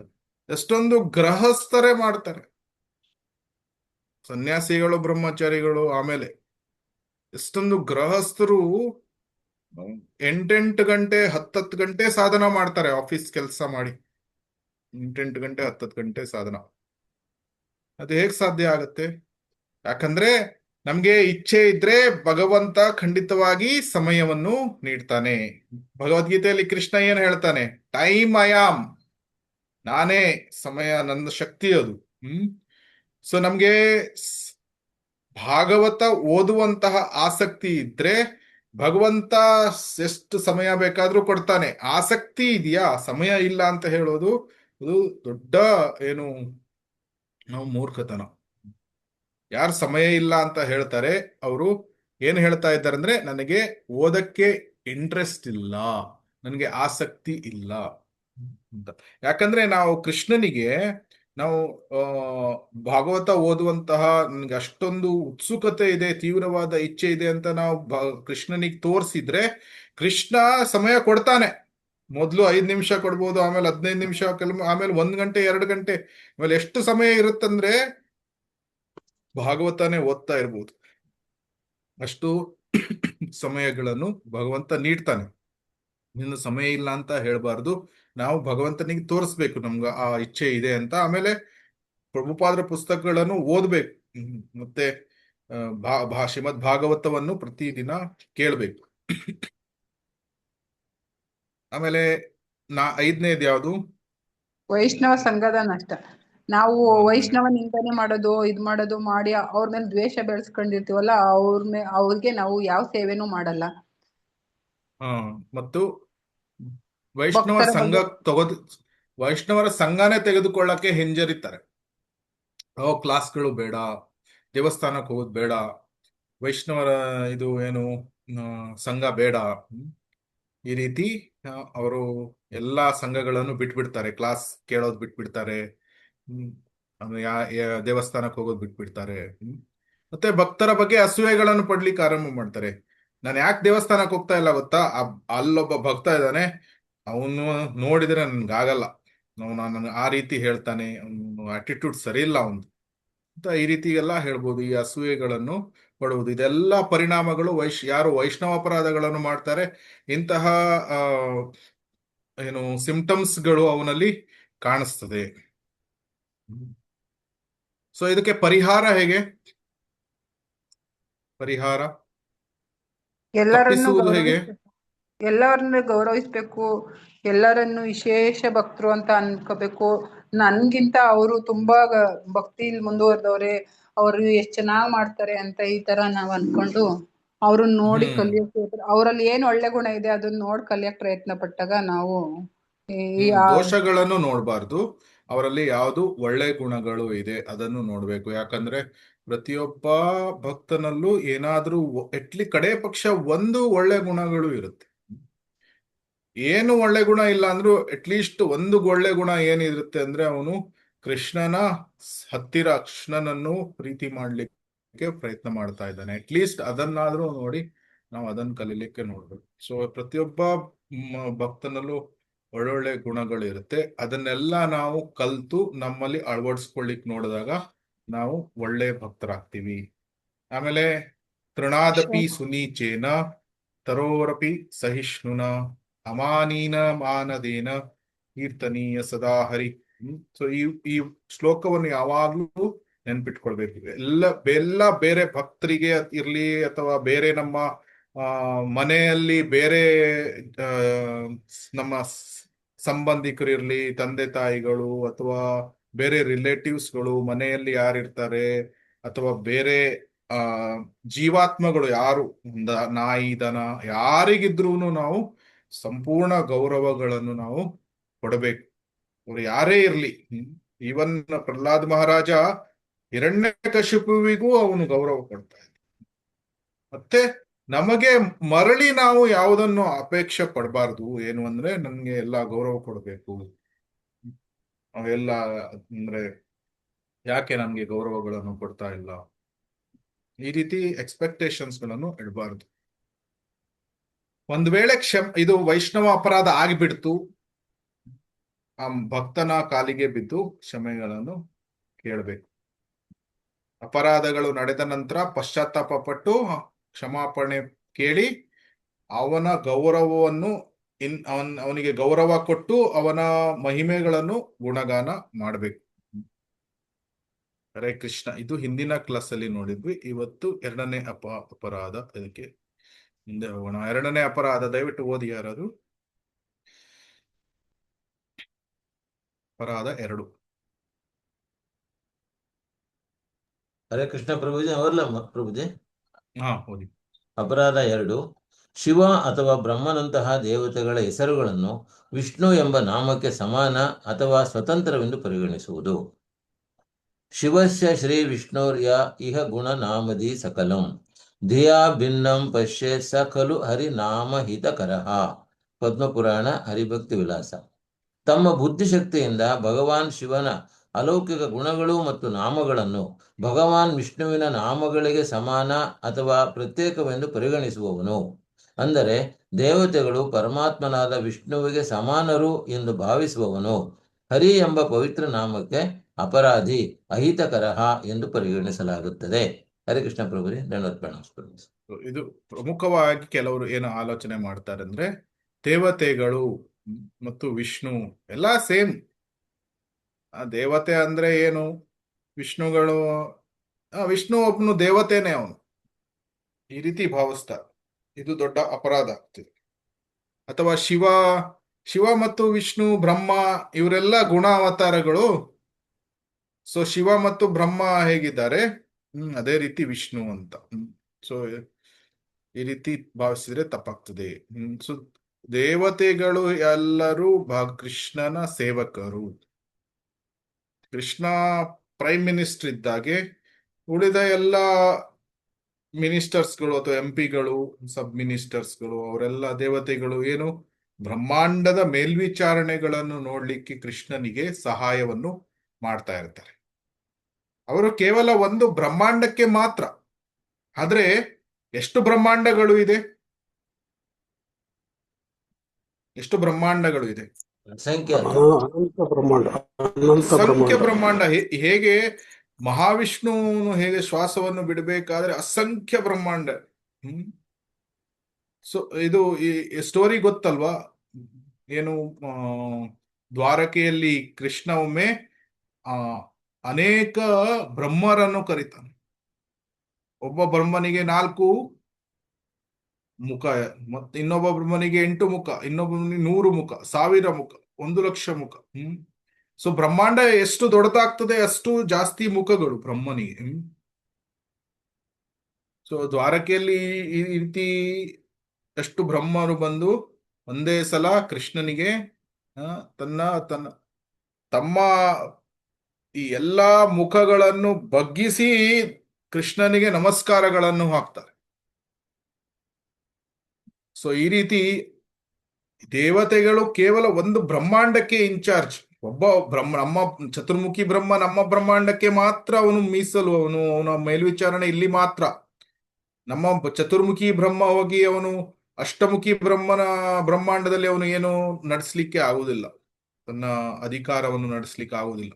ಅದೇ ರೀತಿ ಇಲ್ಲಿಯ ದೇವತೆಗಳು ಇಂದ್ರ, ಚಂದ್ರ, ವರುಣ ಏನು ಇದ್ದಾರೆ ಅವರು ಈ ಬ್ರಹ್ಮಾಂಡಕ್ಕೆ ಮಾತ್ರ ಸೀಮಿತವಾಗಿ ಇರ್ತಾರೆ. ಆದ್ರೆ ಕೃಷ್ಣ ಅಖಿಲಾಂಡ ಕೋಟಿ ಬ್ರಹ್ಮಾಂಡ ನಾಯಕ. ಭೋಕ್ತಾರಂ ಯಜ್ಞ ತಪಸಾಂ ಸರ್ವಲೋಕ ಮಹೇಶ್ವರಂ ಸುಹೃದಂ ಸರ್ವಭೂತಾನಾಂ ಜ್ಞಾತ್ವಾ ಮಾಂ ಶಾಂತಿ ಮುರುಚತಿ. ಸೊ ಭೋಕ್ತಾರಂ ಯಜ್ಞ ತಪಸಾಂ ಸರ್ವಲೋಕ ಮಹೇಶ್ವರ ಯಾರು? ಕೃಷ್ಣ. ಸೊ ಸರ್ವಲೋಕ ಮಹೇಶ್ವರ ಅಂದ್ರೆ ಎಷ್ಟು ಭೌತಿಕ ಲೋಕ ಅಷ್ಟೇ ಅಲ್ಲ, ಇಲ್ಲಿ ಭೌತಿಕ ಲೋಕದಲ್ಲಿ ಅಸಂಖ್ಯ ಅನಂತ ಬ್ರಹ್ಮಾಂಡಗಳು ಇದೆ. ಇದು ಕೇವಲ ಭೌತಿಕ ಲೋಕ. ಅದು ಬಿಟ್ಟು ವೈಕುಂಠದಲ್ಲಿ ಅನಂತ ಗ್ರಹಗಳು ಇದೆ. ಕೇಶವ, ಮಾಧವ, ಪ್ರದ್ಯುಮ್ನ, ಈ ನಾರಾಯಣ, ಈ ರೀತಿ ಮತ್ಸ್ಯ ಅವತಾರ, ನರಸಿಂಹ ಅವತಾರ, ಒಂದೊಂದು ಗ್ರಹದಲ್ಲಿ ಒಬ್ಬೊಬ್ಬ ಕೃಷ್ಣನ ಒಂದು ಈ ರೂಪ, ವಿಸ್ತೃತ ರೂಪ ಅಲ್ಲಿ ಆ ಒಂದು ಗ್ರಹದಲ್ಲಿ ಪ್ರಾಮಿನೆಂಟ್ ಆಗಿರ್ತದೆ. ಮತ್ತು ಅಸಂಖ್ಯ ಭಕ್ತರು ಇದ್ದಾರೆ ಆಧ್ಯಾತ್ಮಿಕ ಲೋಕದಲ್ಲಿ. ಸೊ ಆಧ್ಯಾತ್ಮಿಕ ಲೋಕ ಅನಂತವಾಗಿದೆ, ಭೌತಿಕ ಲೋಕದಲ್ಲಿ ಅಸಂಖ್ಯ ಗ್ರಹಗಳು ಇದೆ. ಎಲ್ಲದರ ಸರ್ವಲೋಕ ಮಹೇಶ್ವರ ಕೃಷ್ಣ. ಅವನು ಎಲ್ಲದರ ಮಹೇಶ್ವರ ಅಂದ್ರೆ ಅವನೇ ನಿಯಂತ್ರಕ, ಅವನೇ ಭೋಕ್ತ, ಅವನು ದೇವೋತ್ತಮ ಪರಮ ಪುರುಷ. ಆದ್ರಿಂದ ಅವನ ಸ್ಥಾನವನ್ನು ಅರ್ಥ ಮಾಡ್ಕೊಳ್ಬೇಕು. ಕೆಲವರು ಅದನ್ನು ಅರ್ಥ ಮಾಡ್ಕೊಳ್ಳಿಕ್ಕೆ ವಿಫಲರಾಗ್ತಾರೆ. ಆವಾಗ ದೇವತೆಗಳು ಸಹ ವಿಷ್ಣುವಿನ ಹಾಗೆ ವಿಷ್ಣುವಿಗೆ ಪೂಜೆ ಮಾಡುವುದು ಸಮಾನ, ಗಣೇಶನಿಗೆ ಪೂಜೆ ಮಾಡುವುದು ಸಮಾನ, ಹನುಮಂತನಿಗೂ ಪೂಜೆ ಮಾಡಿದ್ರು ಸಮಾನ. ಈ ರೀತಿ ಭಾವಿಸ್ತಾರೆ. ಸೊ ಈ ರೀತಿ ಭಾವಿಸಿದಾಗ ಏನಾಗ್ತದೆ? ಅಪರಾಧ ಇರುವುದು. ಆವಾಗ ನಾವು ಹರಿನಾಮ ಜಪವನ್ನು ಮಾಡ್ತಾ ಇರ್ಬೋದು, ಆದ್ರೆ ಹರಿನಾಮ ಪ್ರಭು ಕೃಷ್ಣ ಅವನು ತನ್ನನ್ನು ರಿವೀಲ್ ಮಾಡುವುದಿಲ್ಲ. ಯಾಕಂದ್ರೆ ನಾವು ಅವನಿಗೆ ಅಪರಾಧಗಳನ್ನು ಮಾಡ್ತಾ ಇದ್ದೇವೆ. ಅದಕ್ಕಾಗಿ ಶಿವ ಮತ್ತು ಬ್ರಹ್ಮ ಅವರು ಗ್ರೇಟೆಸ್ಟ್ ಆಫ್ ಡೆಮಿಗಾಡ್ಸ್, ದೇವತೆಗಳಲ್ಲಿ ಅತ್ಯುನ್ನತ ದೇವತೆಗಳು. ಆದ್ರೂ ಸಹ ಕೃಷ್ಣನ ಸ್ಥಾನ ಏನಿದೆ ಅದು ದೇವೋತ್ತಮ ಪರಮ ಪುರುಷ. ಈ ಸ್ಥಾನವನ್ನು ಅರ್ಥ ಮಾಡ್ಕೊಳ್ಬೇಕು. ಸೊ ಅದಕ್ಕೆ ಗಣೇಶ ಏನಿದ್ದಾನೆ ಅವನು ನರಸಿಂಹನ ಭಕ್ತ. ಅಥವಾ ಇಲ್ಲಿ ಎಷ್ಟೊಂದು ದೇವತೆಗಳು, ಬ್ರಹ್ಮದೇವ ಅಥವಾ ಇಂದ್ರ, ಚಂದ್ರ, ಅವರೆಲ್ಲ ಏನಾದ್ರೂ ಅವರಿಗೆ ಅಸುರರಿಂದ ಏನಾದ್ರೂ ಅಥವಾ ಬೇರೆ ವಿಪತ್ತುಗಳು ಬಂದಾಗ ಯಾರತ್ರ ಹೋಗ್ತಾರೆ? ಯಾರತ್ರ ಹೋಗ್ತಾರೆ ಗೊತ್ತಾ? ಚಿತ್ರದಲ್ಲಿದೆ. ವಿಷ್ಣು. ಯಾವ ವಿಷ್ಣು? 3 ವಿಷ್ಣುಗಳಲ್ಲಿ ಕ್ಷೀರೋದಕಶಾಯಿ ವಿಷ್ಣು. ಕ್ಷೀರೋದಕಶಾಯಿ ವಿಷ್ಣು. ಎಲ್ಲಿದ್ದಾನೆ ಕ್ಷೀರೋದಕಶಾಯಿ ವಿಷ್ಣು? ಕ್ಷೀರಸಾಗರದ ಮೇಲೆ. ಕ್ಷೀರ ಸಾಗರ, ಮಿಲ್ಕ್ ಓಷಿಯನ್. ಅಲ್ಲಿ ಆ ದಡಕ್ಕೆ, ಮಿಲ್ಕ್ ಓಷಿಯನ್ ನ ದಡಕ್ಕೆ ಬರ್ತಾರೆ. ದಡಕ್ಕೆ ಬಂದು ಪ್ರಾರ್ಥನೆಗಳನ್ನು ಮಾಡ್ತಾರೆ. ಬ್ರಹ್ಮ ಕೆಲವೊಮ್ಮೆ ಪುರುಷ ಸೂಕ್ತ ಪ್ರೇಯರ್ಗಳನ್ನು ಹೇಳ್ತಾನೆ, ವಿಷ್ಣುವಿಗೆ ಸ್ತುತಿಗಳನ್ನು ಮಾಡ್ತಾರೆ. ಆವಾಗ ವಿಷ್ಣು ಈ ರೀತಿ ದರ್ಶನವನ್ನು ನೀಡ್ತಾನೆ ಲಕ್ಷ್ಮಿಯ ಜೊತೆ. ಆವಾಗ ಇವ್ರು ಏನ್ ಹೇಳ್ತಾರೆ, ನಮ್ಗೆ ಈ ರೀತಿ ಪ್ರಾಬ್ಲಮ್ಸ್ಗಳು ಇದೆ, ರಾವಣ ಬಂದಿದ್ದಾನೆ, ಕಂಸ ಬಂದಿದ್ದಾನೆ, ಬೇರೆ ಬೇರೆ ರಾಕ್ಷಸರು ಬಂದಿದ್ದಾರೆ, ನಮ್ಮ ರಕ್ಷಣೆಯನ್ನು ಮಾಡಿ. ಆವಾಗ ವಿಷ್ಣು ಪರಿಹಾರವನ್ನು ನೀಡ್ತಾನೆ. ಸೊ ಈ ರೀತಿ ದೇವತೆಗಳು ಎಲ್ಲ 33 ಕೋಟಿ ದೇವತೆಗಳು ಕೃಷ್ಣನ ಮೇಲೆ ಅವಲಂಬಿತರಾಗಿ ಇದ್ದಾರೆ. ಗಣೇಶ ನರಸಿಂಹನಿಗೆ ಅವನು ಆರಾಧನೆಯನ್ನು ಮಾಡ್ತಾನೆ. ಆಮೇಲೆ ಇಲ್ಲಿ ನೋಡ್ತಾ ಇದ್ದೇವೆ ವಿಶ್ವರೂಪದಲ್ಲಿ ಎಲ್ಲಾ ದೇವತೆಗಳನ್ನು ಕೃಷ್ಣ ತೋರಿಸ್ತಾನೆ ಅರ್ಜುನನಿಗೆ. ಸೊ ಅದರಿಂದ 2 ವಿಷಯಗಳು, ಒಂದು ಸಮಾನತೆ, ಇನ್ನೊಂದು ಸ್ವತಂತ್ರತೆ. ಸೊ ಸಮಾನವಾಗಿ ಭಾವಿಸಬಾರದು. ವಿಷ್ಣು ದೇವೋತ್ತಮ ಪರಮ ಪುರುಷ, ಕೃಷ್ಣ ದೇವೋತ್ತಮ ಪರಮ ಪುರುಷ, ಸಮಾನ ಅಲ್ಲ. ಬೇರೆ ದೇವತೆಗಳಿಗೆ ಸಮಾನ ಅಲ್ಲ. ದೇವತೆಗಳು ಸಬಾರ್ಡಿನೇಟ್, ಸೇವಕರು, ಕೃಷ್ಣನ ಸೇವಕರು. ಇದು ಸಮಾನ ಅಂದ್ರೆ ಈ ಸಮಾನ ಪಾಯಿಂಟ್ ಅನ್ನು ಅರ್ಥ ಮಾಡ್ಕೊಳ್ಳೋದಂದ್ರೆ ದೇವತೆಗಳು ಕೃಷ್ಣನ ಸೇವಕರು ಅಂತ ಅರ್ಥ ಮಾಡ್ಕೊಳ್ಳೋದು. ಸ್ವತಂತ್ರರು ಅಂದ್ರೆ ಏನು? ಸಮಾನ ಅರ್ಥ ಆಯ್ತು ಈಗ ನಮ್ಗೆ. ಸ್ವತಂತ್ರತೆ ಅಂದ್ರೆ ಏನು?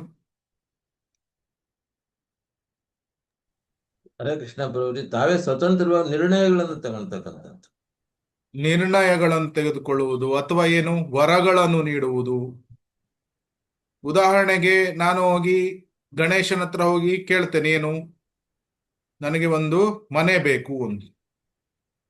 ಅವನು ಸ್ವತಂತ್ರವಾಗಿ ಆ ವರಗಳನ್ನು ಕೊಡಕ್ಕಾಗತ್ತಾ? ಇಲ್ಲ. ಇಲ್ಲ. ಅವನು ವಿಷ್ಣುವಿನ ಮೇಲೆ ಅವಲಂಬಿತನಾಗಿ ಇದ್ದಾನೆ.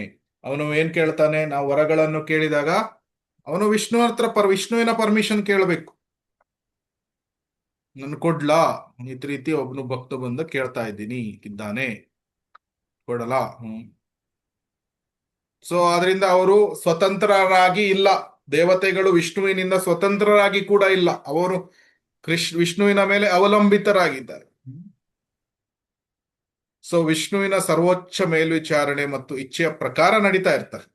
ಸ್ವತಂತ್ರರಾಗಿ ಕೆಲಸಗಳನ್ನು ಮಾಡುವುದಿಲ್ಲ. ಉದಾಹರಣೆಗೆ ಒಬ್ಬ MP ಇದ್ದಾನೆ ಅಂತ, ನಾನು ಪ್ರೈಮ್ ಮಿನಿಸ್ಟರ್ಗೆ ಕೇರೆ ಮಾಡಲ್ಲ, ನಂದೇ ನಡೆಯೋದೆಲ್ಲ. ಪ್ರೈಮ್ ಮಿನಿಸ್ಟರ್ಗಳು ಏನು, ಅವರೆಲ್ಲ ಡೆಲ್ಲಿಯಲ್ಲಿದ್ದಾರೆ, ಎಲ್ಲ ನಡೆಸ್ತೀನಿ, ಆ ರೀತಿ ಮಾಡ್ಲಿಕ್ಕಾಗಲ್ಲ. MP ಗಳು ಏನು ಮಾಡ್ತಾರೆ, ಅದು ಪ್ರೈಮ್ ಮಿನಿಸ್ಟರ್ದು ಸಹ ಅದು ಇಚ್ಛೆಯ ಪ್ರಕಾರ ಇರ್ಬೇಕು. ಇಚ್ಛೆಯ ವಿರುದ್ಧ ಇದ್ರೆ ನಾಳೆ ಪ್ರೈಮ್ ಮಿನಿಸ್ಟರ್ ಕ್ವಶನ್ ಮಾಡ್ತಾನೆ, ಯಾಕೆ ಇದು ಮಾಡಿದ್ದು, ಅಲ್ಲಿ ಮತ್ತೆ ಪನಿಷ್ಮೆಂಟ್ಸ್ಗಳು ಇರುತ್ತೆ. ಸೊ ಆ ರೀತಿ, ಅದೇ ರೀತಿ ಸಿಮಿಲರ್ ಕಂಟೆಸ್ಟ್ ಅಲ್ಲಿ ನೋಡಿದಾಗ ದೇವತೆಗಳು ವಿಷ್ಣುವಿನಿಂದ ಸ್ವತಂತ್ರರಾಗಿ ಇಲ್ಲ. ಅವರು ಸ್ವತಂತ್ರ ಡಿಸಿಷನ್ಸ್ ಗಳನ್ನು ತೆಗೆದುಕೊಳ್ಳಿಕ್ಕೆ ಆಗಲ್ಲ. ಹಾಗಾದ್ರೆ ಈ 2ನೇ ಅಪರಾಧ ಹೇಗೆ ಆಗ್ತದೆ, ಯಾತಕ್ಕಾಗಿ ಆಗ್ತದೆ? ಕಾಮೈಸ್ತೇ ರತ ಜ್ಞಾನ ಪ್ರಪದ್ಯಂತೆ ಅನ್ಯ ದೇವತಾ ತಂ ನಿಯಮಂ ಆಸ್ಥಾಯ ಪ್ರಕೃತ್ಯ ನಿಯತ ಸ್ವಯ. ಸೊ ತುಂಬಾ ಭೌತಿಕ ಬಯಕೆಗಳು ಇದ್ರೆ ಕೃಷ್ಣ ಅದನ್ನು ಪೂರೈಕೆ ಮಾಡೋಲ್ಲ, ಭೌತಿಕ ಬಯಕೆಗಳನ್ನು ಕೆಲವೊಮ್ಮೆ. ಯಾಕಂದ್ರೆ ಅದು ನಮ್ಗೆ ಭೌತಿಕ ಅಸ್ತಿತ್ವದಲ್ಲಿ ಮತ್ತೆ ಕಾಂಪ್ಲೆಕ್ಸಿಟಿ, ಭೌತಿಕ ಬಂಧನದಲ್ಲಿ ಹಾಕಿ ಬಿಡ್ತದೆ.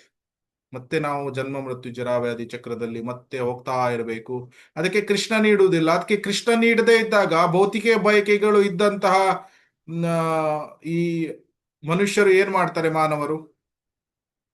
ಕೃಷ್ಣ ನೀಡಲ್ಲ, ಅದಕ್ಕೆ ಕೃಷ್ಣನ ಹತ್ರ ನಾವು ಹೋಗಲ್ಲ. ತುಂಬಾ ಸುಲಭವಾಗಿ ಯಾರು ನೀಡ್ತಾರೆ? ದೇವತೆಗಳು ನೀಡ್ತಾರೆ. ಶಿವ ನೀಡ್ತಾನೆ, ಗಣೇಶ ನೀಡ್ಬೋದು. ಭೌತಿಕ ಬಯಕೆಗಳು ತುಂಬಾ ಇದೆ. ಅವಾಗ ಏನ್ ಮಾಡ್ತಾರೆ? ದೇವತೆಗಳ ಹತ್ರ ಹೋಗ್ತಾರೆ. ಅದರಿಂದ ಕಾಮೈಸ್ತೇ ಜ್ಞಾನ, those whose intelligence has been stolen by material desires. Material desires ಅಂದ್ರೆ ಏನು? ಭೌತಿಕ ಆಸೆಗಳು. ಭೌತಿಕ ಆಸೆಗಳಿಂದ ಒಬ್ಬನು ತುಂಬಾ ಅವನು ವಿಚಲಿತನಾಗಿದ್ದಾನೆ. ಅವನು ಆವಾಗ ಏನ್ ಮಾಡ್ತಾನೆ? ದೇವತೆಗಳ ಹತ್ರ ಹೋಗಿ ದೇವತೆಗಳ ಶರಣ ಹೋಗ್ತಾನೆ. ಆದ್ರೆ ಅವನಿಗೆ ಗೊತ್ತಿಲ್ಲ ಕೃಷ್ಣನೇ ನೀಡುವುದು ಇಂಡೈರೆಕ್ಟ್ಲಿ ಅಂತ. ಯಾಕಂದ್ರೆ ಬುದ್ಧಿ ಏನಿದೆ ಸ್ಟೋಲನ್ ಬೈ ಮೆಟೀರಿಯಲ್ ಡಿಸೈರ್ಸ್, ಭೌತಿಕ ಆಸೆಗಳಿಂದ ಎಷ್ಟು ಅದು ದಿಗ್ಭ್ರಮೆಗೆ ಒಳಪಟ್ಟಿರ್ತಾನೆ ಅಂದ್ರೆ ಕೃಷ್ಣನನ್ನು ಮರೆತು ಬಿಡ್ತಾನೆ, ಆಲೋಚನೆ ಮಾಡ್ತಾನೆ ಇದು ದೇವತೆಗಳು ನನಗೆ ನೀಡ್ತಾರೆ ಅಂತ. ಆದ್ರೆ ಫೈನಲಿ ಅದನ್ನು ಕೃಷ್ಣನೇ ನೀಡ್ತಾ ಇರ್ತಾನೆ. ಆದ್ರೆ ಕೃಷ್ಣ ನೀಡ್ತಾ ಇದ್ದಾನೆ ಅಂತ ಅವರಿಗೆ ಕಾಣಿಸುವುದಿಲ್ಲ, ಯಾಕಂದ್ರೆ ಕೃಷ್ಣ ಪ್ರಜ್ಞೆ ಸಂಪೂರ್ಣವಾಗಿ ಇಲ್ಲ. ಸೊ ಅಂತಹ ಈ ಆಸೆಗಳನ್ನು ಹೊಂದಿದ್ರೆ ಈ ರೀತಿ ಆಲೋಚನೆ ಮಾಡ್ಲಿಕ್ಕೆ ಸಾಧ್ಯ. ಸೊ ಬೇಸಿಕಲಿ ಏನು ಅಂದ್ರೆ ಬುದ್ಧಿ ಏನಿದೆ ದಿಗ್ಭ್ರಮೆ ಹೊಂದಿದೆ. ಯಾವುದು? ಕಾಮದಿಂದ ದಿಗ್ಭ್ರಮೆ ಹೊಂದಿದಾಗ ಇಂತಹ ಅಪರಾಧಗಳನ್ನು ಮಾಡ್ತಾರೆ. ಮತ್ತೆ ದೇವತೆಗಳಿಗೆ ಹೆಚ್ಚಿನ ಪ್ರಾಮುಖ್ಯತೆಗಳನ್ನು ಕೊಡುವಂತ ಸಾಧ್ಯತೆಗಳು.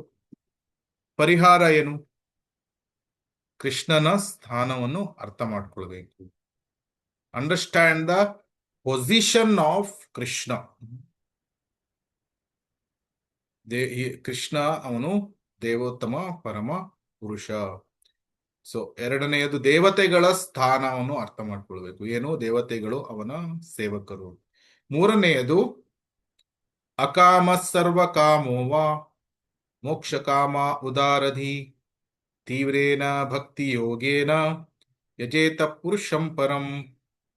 ಯಾವುದೇ ಆಸೆಗಳು ಇರ್ಲಿ, ಭೌತಿಕ ಆಸೆಗಳು ಇರ್ಲಿ, ಮುಕ್ತಿಯ ಆಸೆ ಇರ್ಲಿ, ಅಥವಾ ನನಗೆ ದೇವೋತ್ತಮ ಪರಮಪುರುಷನಿಗೆ ಕೇವಲ ಸೇವೆಯನ್ನು ಮಾಡ್ಬೇಕು, ಶುದ್ಧ ಭಕ್ತಿಯ ಆಸೆಗಳು ಇರಲಿ, ಯಾವಾಗಲೂ ಎಲ್ಲ ರೀತಿಯಿಂದಲೂ ನಾವು ದೇವೋತ್ತಮ ಪರಮಪುರುಷ ಕೃಷ್ಣನ ಹತ್ರ ಹೋಗೋದೇ ಒಳ್ಳೆಯ ಬೆಸ್ಟ್ ಸೊಲ್ಯೂಷನ್.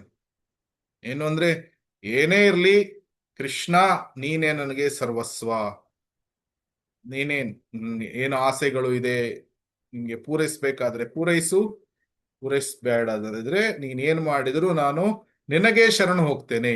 ಆಶ್ಲಿಷ್ಯವಾಪಾದರ ತಂಪಿನಸ್ತುಮ ಅದರ್ಶನಾನ್ ಮರ್ಮಹತಾಂ ಕರೋತು ಯಥಾ ತಥಾವಾ ವಿದದಾತು ಲಂಪಟೋ ಮತ್ ಪ್ರಾಣನಾಥಸ್ತು ಸ ಏವನ ಪರಃ. ಸೊ ಮತ್ ಪ್ರಾಣನಾಥ, ನೀನೇ ನನ್ನ ಪ್ರಾಣನಾಥ ಅಂತ ಕೃಷ್ಣನಿಗೆ ಭಕ್ತರು ಹೇಳ್ತಾರೆ. ನೀನು ನನಗೆ ಆಲಿಂಗನ ಮಾಡು ಅಥವಾ ನೀನು ನನಗೆ ದೂರ ಮಾಡು, ನೀನು ಏನು ಮಾಡಿದ್ರೂ ಸಹ ನೀನೇ ನನ್ನ ಪ್ರಾಣನಾಥ. ಸೊ ಭಕ್ತರು ಈ ರೀತಿ ಕೃಷ್ಣನ ಹತ್ರ ಹೋಗ್ತಾರೆ. ಆಮೇಲೆ ಕೃಷ್ಣನ ಸ್ಥಾನ, ದೇವತೆಗಳ ಸ್ಥಾನ ಎಲ್ಲ ಅರ್ಥ ಆದಾಗ ಈ ಅಪರಾಧಗಳನ್ನು ನಾವು ದೂರ ಮಾಡಬಹುದು. ಸೊ ಈ ಮೂರನೇ ಅಪರಾಧ ಅದನ್ನು ನೆಕ್ಸ್ಟ್ ಕ್ಲಾಸ್ ಅಲ್ಲಿ ನೋಡೋಣ. ಸೊ ಈ ಕ್ಲಾಸ್ ಅಲ್ಲಿ ಏನು ಅಪರಾಧ 2, ಶಿವ ಮತ್ತು ಬ್ರಹ್ಮನಂತಹ ದೇವತೆಗಳು, ಶಿವ ಮತ್ತು ಬ್ರಹ್ಮನಂತಹ ದೇವತೆಗಳು ಅವರ ಸ್ಥಾನ ತುಂಬಾ ದೊಡ್ಡದು, ಯಾಕಂದ್ರೆ ಅವರು ಗುಣ ಅವತಾರ. ಆದ್ರೆ ಅವರು ವಿಷ್ಣುವಿನ ನಾಮಕ್ಕೆ ಸಮಾನ ಅಂತಾನು ಭಾವಿಸ್ಬಾರ್ದು ಅಥವಾ ಸ್ವತಂತ್ರ ಅಂತಾನು ಭಾವಿಸ್ಬಾರ್ದು. ಸೊ ದೇವತೆಗಳ ಸ್ಥಾನ ಎಲ್ಲ ನಾವು ಪದೇ ಪದೇ ಹೇಳಿದೀವಿ, ಬೇಡ. ನಿರೋಧಕಶಾಹಿ ವಿಷ್ಣು ವಿಶ್ವರೂಪದಲ್ಲಿ ಅರ್ಜುನನಿಗೆ ಎಲ್ಲ ದೇವತೆಗಳು ತನ್ನ ದೇಹದಲ್ಲಿ ಇದ್ದಾರೆ ಅಂತ ಕೃಷ್ಣ ವಿಶ್ವರೂಪದಲ್ಲಿ ತೋರಿಸ್ತಾನೆ. ಗಣೇಶ ನರಸಿಂಹನಿಗೆ ಅವನು ಪೂಜಿಸ್ತಾನೆ. ಹನುಮಂತ ಶ್ರೀರಾಮ ಸೀತಾರಾಮನಿಗೆ ಪೂಜಿಸ್ತಾನೆ. ಸೊ ಈ ರೀತಿ ಎಲ್ಲಾ ದೇವತೆಗಳು ಅವರಿಗೆ ಒಂದು ಇಷ್ಟ ದೇವ ಅಂತ ಇರ್ತಾರೆ. ಸೊ ಅವರ ಭಗವಂತನ ಯಾವುದೋ ಒಂದು ರೂಪವನ್ನು ಅವರ ಆರಾಧನೆ ಮಾಡ್ತಾರೆ. ಸೊ ಅವರು ಯಾವಾಗ್ಲೂ ಭಗವಂತನ ಮೇಲೆ ಅವಲಂಬಿತರಾಗಿ ಇರ್ತಾರೆ. ಹರೇ ಕೃಷ್ಣ. ಯಾತಕ್ಕಾಗಿ ಈ ಅಪರಾಧ ಆಗುತ್ತೆ? ಬೇಕು ಇದು ಅಜ್ಞಾನ ಮತ್ತು ಬುದ್ಧಿ ದಿಗ್ಭ್ರಮೆ ಹೊಂದಿದೆ. ಯಾವುದರಿಂದ? ಕಾಮದಿಂದ. ಅಂತಹ ಕಡಿಮೆ ಬುದ್ಧಿಯನ್ನು ಹೊಂದಿರುವಂತಹ ವ್ಯಕ್ತಿಗಳು ದೇವತೆಗಳಿಗೆ ಶರಣಾಗ್ತಾರೆ. ಭಾವಿಸ್ತಾರೆ ಏನು ಅಂದ್ರೆ ನಮ್ಮ ಭೌತಿಕ ಬಯಕೆಗಳನ್ನು ದೇವತೆಗಳು ಬಹುಬೇಗ ಪೂರೈಸ್ತಾರೆ, ಆದ್ರೆ ಕೃಷ್ಣ ಪೂರೈಸಲ್ಲ ಅಂತ. ಆದ್ರೆ ಅವರಿಗೆ ಗೊತ್ತಿಲ್ಲ, ದೇವತೆಗಳು ಕೃಷ್ಣನಿಂದ ಭಿನ್ನ ಅಲ್ಲ, ಸ್ವತಂತ್ರರಲ್ಲ ಅಂತ. ಮತ್ತೆ ಕೃಷ್ಣನೇ ಅವನು ಮತ್ತೆ ಅದನ್ನು ಸ್ಯಾಂಕ್ಷನ್ ಮಾಡಿದ್ರೆ ಮಾತ್ರ ದೇವತೆಗಳು ನೀಡ್ತಾರೆ ಅಂತ ಅವರಿಗೆ ಗೊತ್ತಿಲ್ಲ. ಹರೇ ಕೃಷ್ಣ. ಹರೇ ಕೃಷ್ಣ ಕೃಷ್ಣ ಕೃಷ್ಣ ಹರೇ ಹರೇ, ಹರೇ ರಾಮ ರಾಮ ರಾಮ ಹರೇ ಹರೇ. ಯಾರಿಗೆ ಏನಾದರೂ ಪ್ರಶ್ನೆಗಳು ಇದೆಯಾ? ಕಮೆಂಟ್ಸ್ಗಳು ಕೊಡಿ bro. Hare Krishna. So last time ಯಾರು ಮಾತಾಜಿ ಕೇಳಿದ್ರು ಅಂದ್ರೆ ಹಿಂದಿನ ಕ್ಲಾಸ್ಗಳ ಪ್ರಶ್ನೆಗಳನ್ನು ಕೇಳ್ಬೋದಾ ಅಂತ. ಸೊ ಯಾವುದೇ ಕ್ಲಾಸ್ಗಳದ್ದು ಕ್ಲಾಸಿಂದು ಪ್ರಶ್ನೆಗಳನ್ನು ಕೇಳಬಹುದು ಇಲ್ಲಿ. ಸೊ ಈ ಕ್ಲಾಸ್ ಅಂತಲ್ಲ, ಯಾವುದೇ ರೀತಿಯ ಡೌಟ್ಸ್ಗಳು ಇದ್ರು ಕೇಳ್ಬೋದು, ಅಥವಾ ಬೇರೆ ಆಫ್ ದ ಟಾಪಿಕ್ ಇದ್ರೂ ಕೇಳ್ಬೋದು. ಅಂದ್ರೆ ಕೆಲವೊಮ್ಮೆ ಬೇರೆ ಪ್ಲಾಟ್ಫಾರ್ಮ್, ಬೇರೆ ಸಂದರ್ಭಗಳು ಸಿಗದೇ ಇದ್ರೆ ಅದನ್ನು ನಾವು ಉತ್ತರ ಕೊಡ್ಲಿಕ್ಕೂ ಸಹ ಇಲ್ಲಿ ಪ್ರಯತ್ನ ಮಾಡ್ಬೋದು. ಹರೇ ಕೃಷ್ಣ. ಪ್ರಭುಜಿ, ಮಾತ್ಸರ್ಯ ಇರೋ ಭಕ್ತರಿಂದ ಅವಾಯ್ಡ್ ಮಾಡ್ಬೇಕು ಅಂತ ಹೇಳ್ತಾರಲ್ಲ, ನಮ್ಗೆ ಹೇಗ್ ಗೊತ್ತಾಗುತ್ತೆ ಅವ್ರ ಹತ್ರ ಮಾತ್ಸರ್ಯ ಇದೆ ಅಂತ? ಮಾತ್ಸರ್ಯಗಳು ಅದು ತೀವ್ರವಾಗಿ ಹೊರಗಡೆ ವ್ಯಕ್ತಪಡಿಸ್ತಾ ಇದ್ರೆ ಅವರು ಅಂತಹ ಭಕ್ತರಿಂದ ದೂರವಿರ್ಬೇಕು. ಮಾತ್ಸರ್ಯ ಹೆಚ್ಚು ಕಡಿಮೆ ಸ್ವಲ್ಪ ಬೇರೆ ಬೇರೆ ಗಾತ್ರದಲ್ಲಿ ಪ್ರತಿಯೊಬ್ಬ ಭಕ್ತರಲ್ಲಿ ಇರುತ್ತೆ, ಶುದ್ಧ ಭಕ್ತರನ್ನು ಬಿಟ್ಟು. ಆದ್ರೆ ಮಾತ್ಸರ್ಯವನ್ನು ನಾವು ರಿಸ್ಟ್ರೇನ್ ಅಂದ್ರೆ ಅದನ್ನು ನಿಯಂತ್ರಣದಲ್ಲಿ ಇಟ್ಕೊಂಡಿರ್ತೇವೆ ಅಲ್ವಾ. ಸೊ ಆದ್ರೆ ಉದಾಹರಣೆಗೆ ಅದನ್ನು ಈಗ ಭಕ್ತನಲ್ಲಿ ಅನರ್ಥ ನಿವೃತ್ತಿಯಲ್ಲಿ ಇರಬೇಕಾದ್ರೆ ಕಾಮ, ಕ್ರೋಧ, ಲೋಭ, ಮೋಹ, ಮದ, ಮಾತ್ಸರ್ಯ ಎಲ್ಲ ಇರುತ್ತೆ ಅನರ್ಥ ನಿವೃತ್ತಿ ಸ್ತರದಲ್ಲಿ. ಆದರೆ ಅದನ್ನು ಭಕ್ತ ಏನ್ ಮಾಡ್ತಾ ಇರ್ತಾನೆ? ರಿಸ್ಟ್ರೇನ್, ಅದನ್ನು ತನ್ನ ಇಂದ್ರಿಯಗಳನ್ನು, ಮನಸ್ಸನ್ನು ನಿಯಂತ್ರಣದಲ್ಲಿ ಇಟ್ಕೊಂಡಿರ್ತಾನೆ. ಅದನ್ನು ಹೊರಗಡೆ ವ್ಯಕ್ತಪಡಿಸ್ತಾ ಇರಲ್ಲ.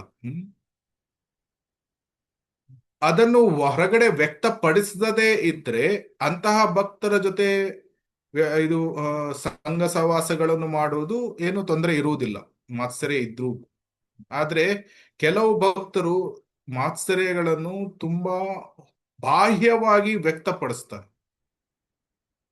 ಅಂದ್ರೆ ತುಂಬಾ ಸಿಟ್ಟಿನಿಂದ ಬೈಬಹುದು, ಅಥವಾ ಕೆಲವೊಮ್ಮೆ ಫಿಸಿಕಲಿ ತೊಂದರೆಗಳನ್ನು ಕೊಡಬಹುದು, ಅಥವಾ ಬೇರೆ ರೀತಿಯ ಕಿರುಕುಳಗಳನ್ನು ಕೊಡಬಹುದು.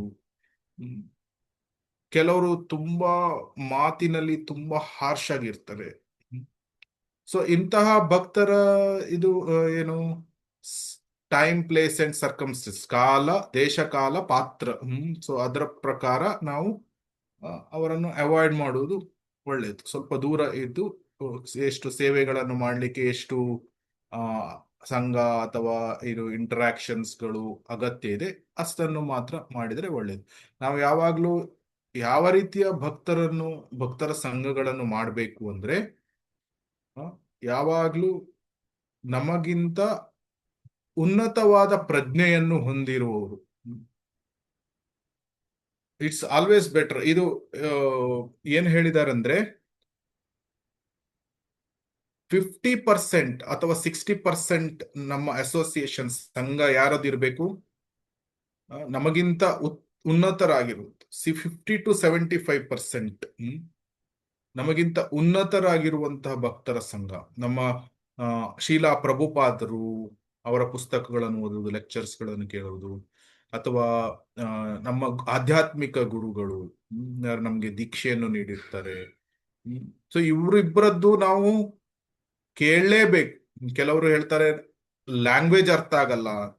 ಇಲ್ಲ, ಲ್ಯಾಂಗ್ವೇಜ್ ಅರ್ಥ ಆಗ್ಲಿ ಅಲ್ಲದೆ ಇರ್ಲಿ, ಇವ್ರದ್ದು ಕೇಳಲೇಬೇಕು. ಯಾಕಂದ್ರೆ ಜೀವಾತ್ಮನಿಗೆ ಅರ್ಥ ಆಗ್ತದೆ. ಇಲ್ಲಾಂದ್ರೆ ಕಡೆ ಪಕ್ಷ ಅದು ಕಿವಿಯಿಂದ ಕೇಳಿದ್ರೆ ಶುದ್ಧತೆ, ಪ್ಯೂರಿಫಿಕೇಶನ್ ಆಗ್ತದೆ. ಸೊ ಶಿಲಾ ಪ್ರಭುಪಾದರಿಂದ ಅಟ್ಲೀಸ್ಟ್ 10-15 ನಿಮಿಷ, 10 ಮಿನಿಟ್ಸ್ ಸ್ನಾನ ಮಾಡಬೇಕಾದ್ರೆ ಅಥವಾ ಬೇರೆ ಕುಕಿಂಗ್ ಮಾಡಬೇಕಾದ್ರೆ 10 ಮಿನಿಟ್ಸ್ 15 ಮಿನಿಟ್ಸ್ ಇವರಿಂದ ಕೇಳೋದು ಏನು ಜಾಸ್ತಿ ಕಷ್ಟ ಆಗುವುದಿಲ್ಲ. ಆಮೇಲೆ ಇವರಿಬ್ರು ಆಯ್ತು. ಆಮೇಲೆ ಇನ್ನು 3-4 ಜನ ಡಿವೋಟೀಸ್ ನಮ್ಗೆ ಯಾರು ಇನ್ಸ್ಪಿರೇಷನ್ಗಳನ್ನು ನೀಡ್ತಾರೆ, ಸ್ಫೂರ್ತಿಯನ್ನು ನೀಡ್ತಾರೆ. ಅವರ ಲೆಕ್ಚರ್ಸ್ ಗಳನ್ನು ಕೇಳಿದ್ರೆ ನಮ್ಗೆ ಆಧ್ಯಾತ್ಮಿಕವಾಗಿ ನಮ್ಮ ಪ್ರಜ್ಞೆ ಅಪ್ಲಿಫ್ಟ್ ಆಗುತ್ತೆ ಅಂತ ಆ ರೀತಿಯ ಭಕ್ತರ ಈ ಸಂಘ ಸಹವಾಸಗಳನ್ನು ನಾವು ಆದಷ್ಟು ತೆಗೆದುಕೊಳ್ಳಿಕ್ಕೆ ಪ್ರಯತ್ನವನ್ನು ಮಾಡಬೇಕು. ಸಂಘ ಸಹವಾಸ ಅಂದ್ರೆ ಇದರ ಒಂದು ಅಂದ್ರೆ ಅವರ ಫಿಸಿಕಲ್ ಇದು ಯಾವಾಗ ಸಿಗುತ್ತೆ ಅವರ ಒಪ್ಪು ಸಂಘ, ಮತ್ತೆ ಆದಷ್ಟು ವಾಣಿ ಸಂಘ ಅಂದ್ರೆ ಲೆಕ್ಚರ್ಸ್ ಗಳನ್ನು ಕೇಳು. ಇದು 50ರಿಂದ 75%. ಸೊ 25% ಯಾರ ಸಂಘ? ನಮ್ಮ ಜೊತೆ ಫ್ರೆಂಡ್ಸ್ ಇರ್ತಾರೆ, ನಮ್ಮದೇ ಲೆವೆಲ್ ಇಲ್ಲಿನ ಭಕ್ತರು ಇರ್ತಾರೆ. 25% ಅಂತ ಭಕ್ತರ ಜೊತೆ ನಾವು ಸಂಘ ಸಹವಾಸಗಳನ್ನು ಮಾಡ್ಬೇಕು. ಯಾಕಂದ್ರೆ ಅದು ಬೇಕು. ಯಾಕಂದ್ರೆ ಕೆಲವೊಮ್ಮೆ ನಾವು ನಮ್ಮ ಕಷ್ಟಗಳನ್ನು, ನಮ್ಮ ಭಕ್ತಿ ಸೇವೆಯಲ್ಲಿ ಏನಾದ್ರು ತೊಂದರೆಗಳಾಗ್ತಾ ಇದ್ರೆ ಅಂತ ಭಕ್ತರ ಜೊತೆ ಶೇರ್ ಮಾಡ್ಕೊಳ್ತೀವಿ.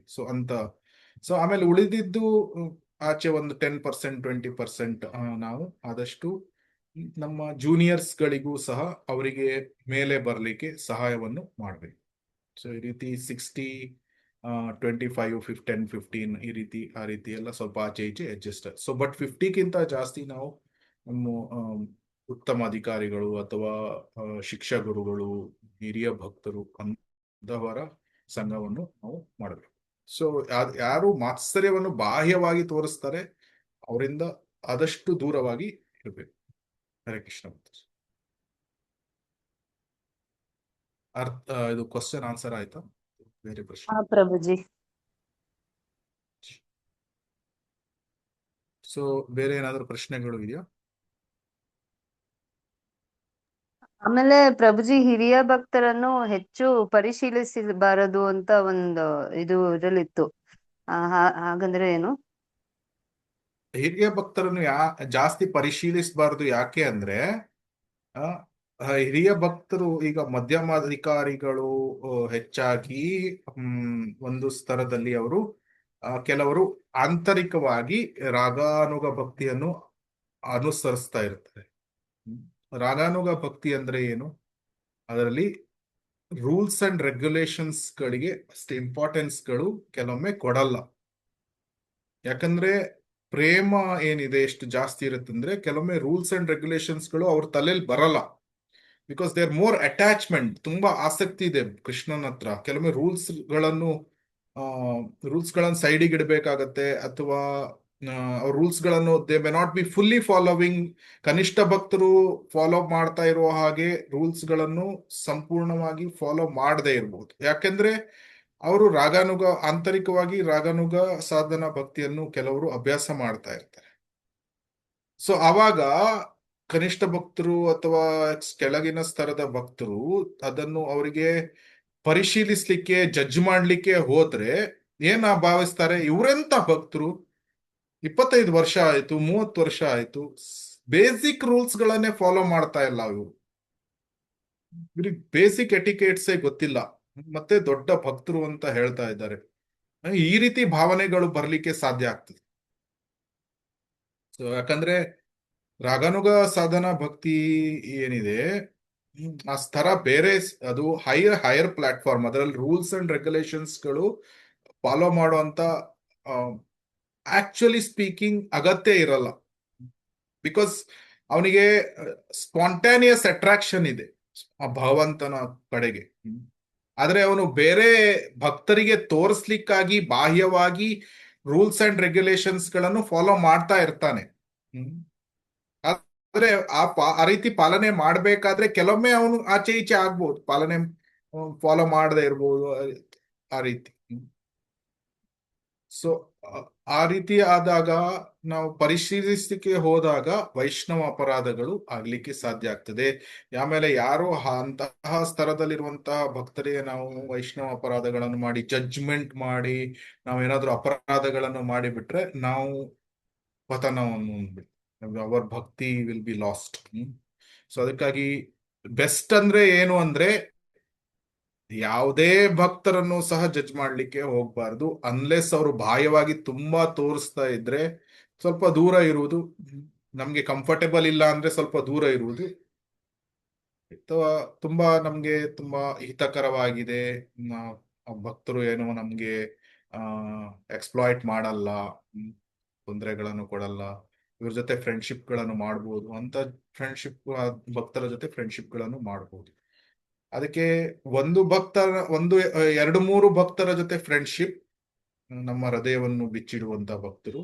ಆಮೇಲೆ ಒಂದು 2-3 ಜನ ಸೀನಿಯರ್ ಭಕ್ತರು ಸಹ ಬೇಕು, ಯಾರು ತುಂಬಾ ನಮ್ಮ ಹೃದಯವನ್ನು ಸಂಪೂರ್ಣವಾಗಿ ಬಿಚ್ಚಿಟ್ಟು ಅವರ ಸಂಪೂರ್ಣ ಗೈಡೆನ್ಸ್ ತೆಗೆದುಕೊಳ್ಳೋ ಹಾಗೆ. ಯಾಕಂದ್ರೆ ಇಲ್ಲಾಂದ್ರೆ ನಮ್ಗೆ ನಾವು ಭಕ್ತಿ ಸ್ತರದಲ್ಲಿ ಮುಂದುವರಿಲಿಕ್ಕೂ ಕಷ್ಟ ಆಗ್ತದೆ.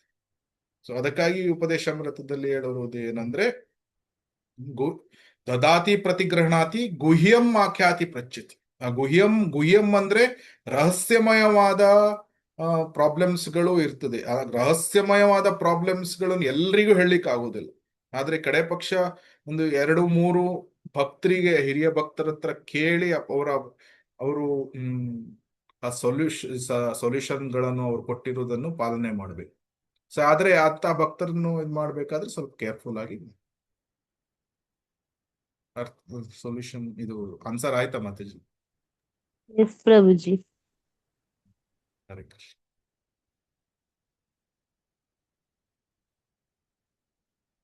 ಸೊ ಬೇರೆ ಏನಾದರೂ ಪ್ರಶ್ನೆಗಳು ಇದ್ರೆ ಕೇಳಬಹುದು, ಇಲ್ಲ ಅಂದ್ರೆ ನಾವು ಹರೇ ಕೃಷ್ಣ ಮಹಾಮಂತ್ರವನ್ನು ಜಪ ಮಾಡೋಣ. ಸೊ ಈ ಅಪರಾಧಗಳು, ಇದು ಹರಿನಾಮ ಚಿಂತಾಮಣಿ ಪುಸ್ತಕದಲ್ಲಿ ಇದೆ. ಸೊ ಹರಿನಾಮ ಚಿಂತಾಮಣಿ. ಮತ್ತೆ ಇದು ಬೇರೆ ಪುಸ್ತಕಗಳಲ್ಲಿ ಸಹ ವಿವರಿಸಿದ್ದಾರೆ, ಆದ್ರೆ ನಾವು ಪ್ರಮುಖವಾಗಿ ಹರಿನಾಮ ಚಿಂತಾಮಣಿಯಿಂದ ತೆಗೆದುಕೊಳ್ತಾ ಇದ್ದೇವೆ. ನೆಕ್ಟೇರಿಯನ್ ಓಷಿಯನ್ ಆಫ್ ಹೋಲಿ ನೇಮ್ ಅಂತ ಪುಸ್ತಕದಲ್ಲಿ ಸಹ ಕೆಲವು ಇದನ್ನು ವಿವರಿಸಿದ್ದಾರೆ. ಸೊ ಯಾರ ಹತ್ರ ಆದ್ರೂ ಕನ್ನಡ ಲ್ಯಾಂಗ್ವೇಜ್ ಅಲ್ಲಿ ಇದೆಯೋ ಗೊತ್ತಿಲ್ಲ ನಿಮ್ಗೆ, ಅಲ್ಲಿಯಾದ್ರೂ ಸಿಕ್ಕಿದ್ರೆ ಬೇಕಾಗಿಲ್ಲ ಅಂದ್ರೆ ಟ್ರಾನ್ಸ್ಲೇಟ್ ಮಾಡಿ ಓದ್ಬೇಕು. ಟ್ರಾನ್ಸ್ಲೇಟ್ ಮಾಡಿ ಓದ್ಬೇಕಾದ್ರೂ ಕೇರ್ಫುಲ್ ಆಗಿ, ಯಾಕಂದ್ರೆ ಕೆಲವೊಮ್ಮೆ ಅದು ಸರಿಯಾಗಿ ಶಬ್ದಗಳನ್ನು ಸರಿಯಾಗಿ ನೀಡಲ್ಲ. ಹರೇ ಕೃಷ್ಣ. ಬೇರೆ ಪ್ರಶ್ನೆಗಳು ಇಲ್ಲ ಅಲ್ವಾ? ಸೊ ಹರೇ ಕೃಷ್ಣ ಮಹಾಮಂತ್ರವನ್ನು ಜಪ ಮಾಡೋಣ. ಇದು ಮತ್ತೆ ನಾವು ಪ್ರತಿ ಕ್ಲಾಸ್ ಅಲ್ಲಿ ಹೇಳುವ ಹಾಗೆ ನಮ್ಮ ಜಪವನ್ನು ನಾವು ಪ್ರತಿ ದಿನ ಇಂಪ್ರೂವ್ ಮಾಡ್ತಾ ಹೋಗ್ಬೇಕು. ಪ್ರತಿ ದಿನ ಅದಕ್ಕೆ ಇಂಪ್ರೂವ್ ಮಾಡ್ಬೇಕಾದ್ರೆ ನಾವು ಸ್ವಲ್ಪ ಪ್ರಯತ್ನವನ್ನು ಮಾಡಬೇಕು. ಸ್ವಲ್ಪ ಶಕ್ತಿ ಶಕ್ತಿ ವಿನಿಯೋಗ ಆಗುತ್ತೆ ಇದರಲ್ಲಿ. ಯಾಕಂದ್ರೆ ನಾವು ಮನಸ್ಸನ್ನು ನಿಯಂತ್ರಣ ಮಾಡಬೇಕಾದ್ರೆ ಮನಸ್ಸು ಸ್ವಲ್ಪ ನಮಗೆ ರಿವೋಲ್ಟ್ ಮಾಡುತ್ತೆ. ಏನು ಅಂದ್ರೆ ನಿಯಂತ್ರಣ ಮಾಡ್ಲಿಕ್ಕೆ ಹೋದಾಗ ಅದು ನಮ್ಮ ನಿಯಂತ್ರಣದಿಂದ ಓಡಿ ಹೋಗ್ಲಿಕ್ಕೆ ನೋಡ್ತದೆ. ಅದರಿಂದ ತುಂಬಾ ಸ್ಟ್ರೈನ್ ಮಾಡ್ಕೊಳ್ಬಾರ್ದು. ಅಂದ್ರೆ ನಾನು ಈ ರೀತಿ ತುಂಬಾ ಫೋರ್ಸ್ ಮಾಡ್ಲಿಕ್ಕೆ ಹೋದ್ರೆ ಏನಾಗ್ತದೆ, ನಾವು ಒಂದೇ ಸಲ ಪತನ ಹೊಂದುವಂತ ಸಾಧ್ಯ ಆಗ್ತದೆ. ಯಾಕಂದ್ರೆ ಮೈಂಡ್ ಒಂದೇ ಸಲ ನಮ್ಗೆ ರಿಬೌಂಡ್ ಆಗ್ಲಿಕ್ಕೆ ಸಾಧ್ಯತೆಗಳಿರ್ತದೆ. ಆದ್ರಿಂದ ನಾವು ಮೈಂಡ್ ಅನ್ನು ನಿಯಂತ್ರಣ ಮಾಡಬೇಕಾದ್ರೆ ಮೃದುವಾಗಿ ಅದನ್ನು ತರಬೇಕು, ಮೃದುವಾಗಿ ನಿಯಂತ್ರಣಕ್ಕೆ ತರಬೇಕು ಮತ್ತು ಹರೇ ಕೃಷ್ಣ ಮಹಾಮಂತ್ರದ ಮೇಲೆ ಅದನ್ನು ಕೇಂದ್ರೀಕರಿಸಬೇಕು. ಸೊ ಅದಕ್ಕಾಗಿ ಬೆಸ್ಟ್ ಅಂದ್ರೆ ಒಂದು ಫಸ್ಟ್ ಸ್ಟೆಪ್ ಪ್ರೊನೌನ್ಸಿಯೇಷನ್. ನಾವು ಯಾವಾಗ್ಲೂ ಅದನ್ನೇ ಹೇಳ್ತೇವೆ ಪ್ರತಿ ಕ್ಲಾಸಲ್ಲಿ. ಇದನ್ನ ಯಾಕೆ ಒತ್ತಿ ಒತ್ತಿ ಪದೇ ಪದೇ ಹೇಳ್ತೇವೆ?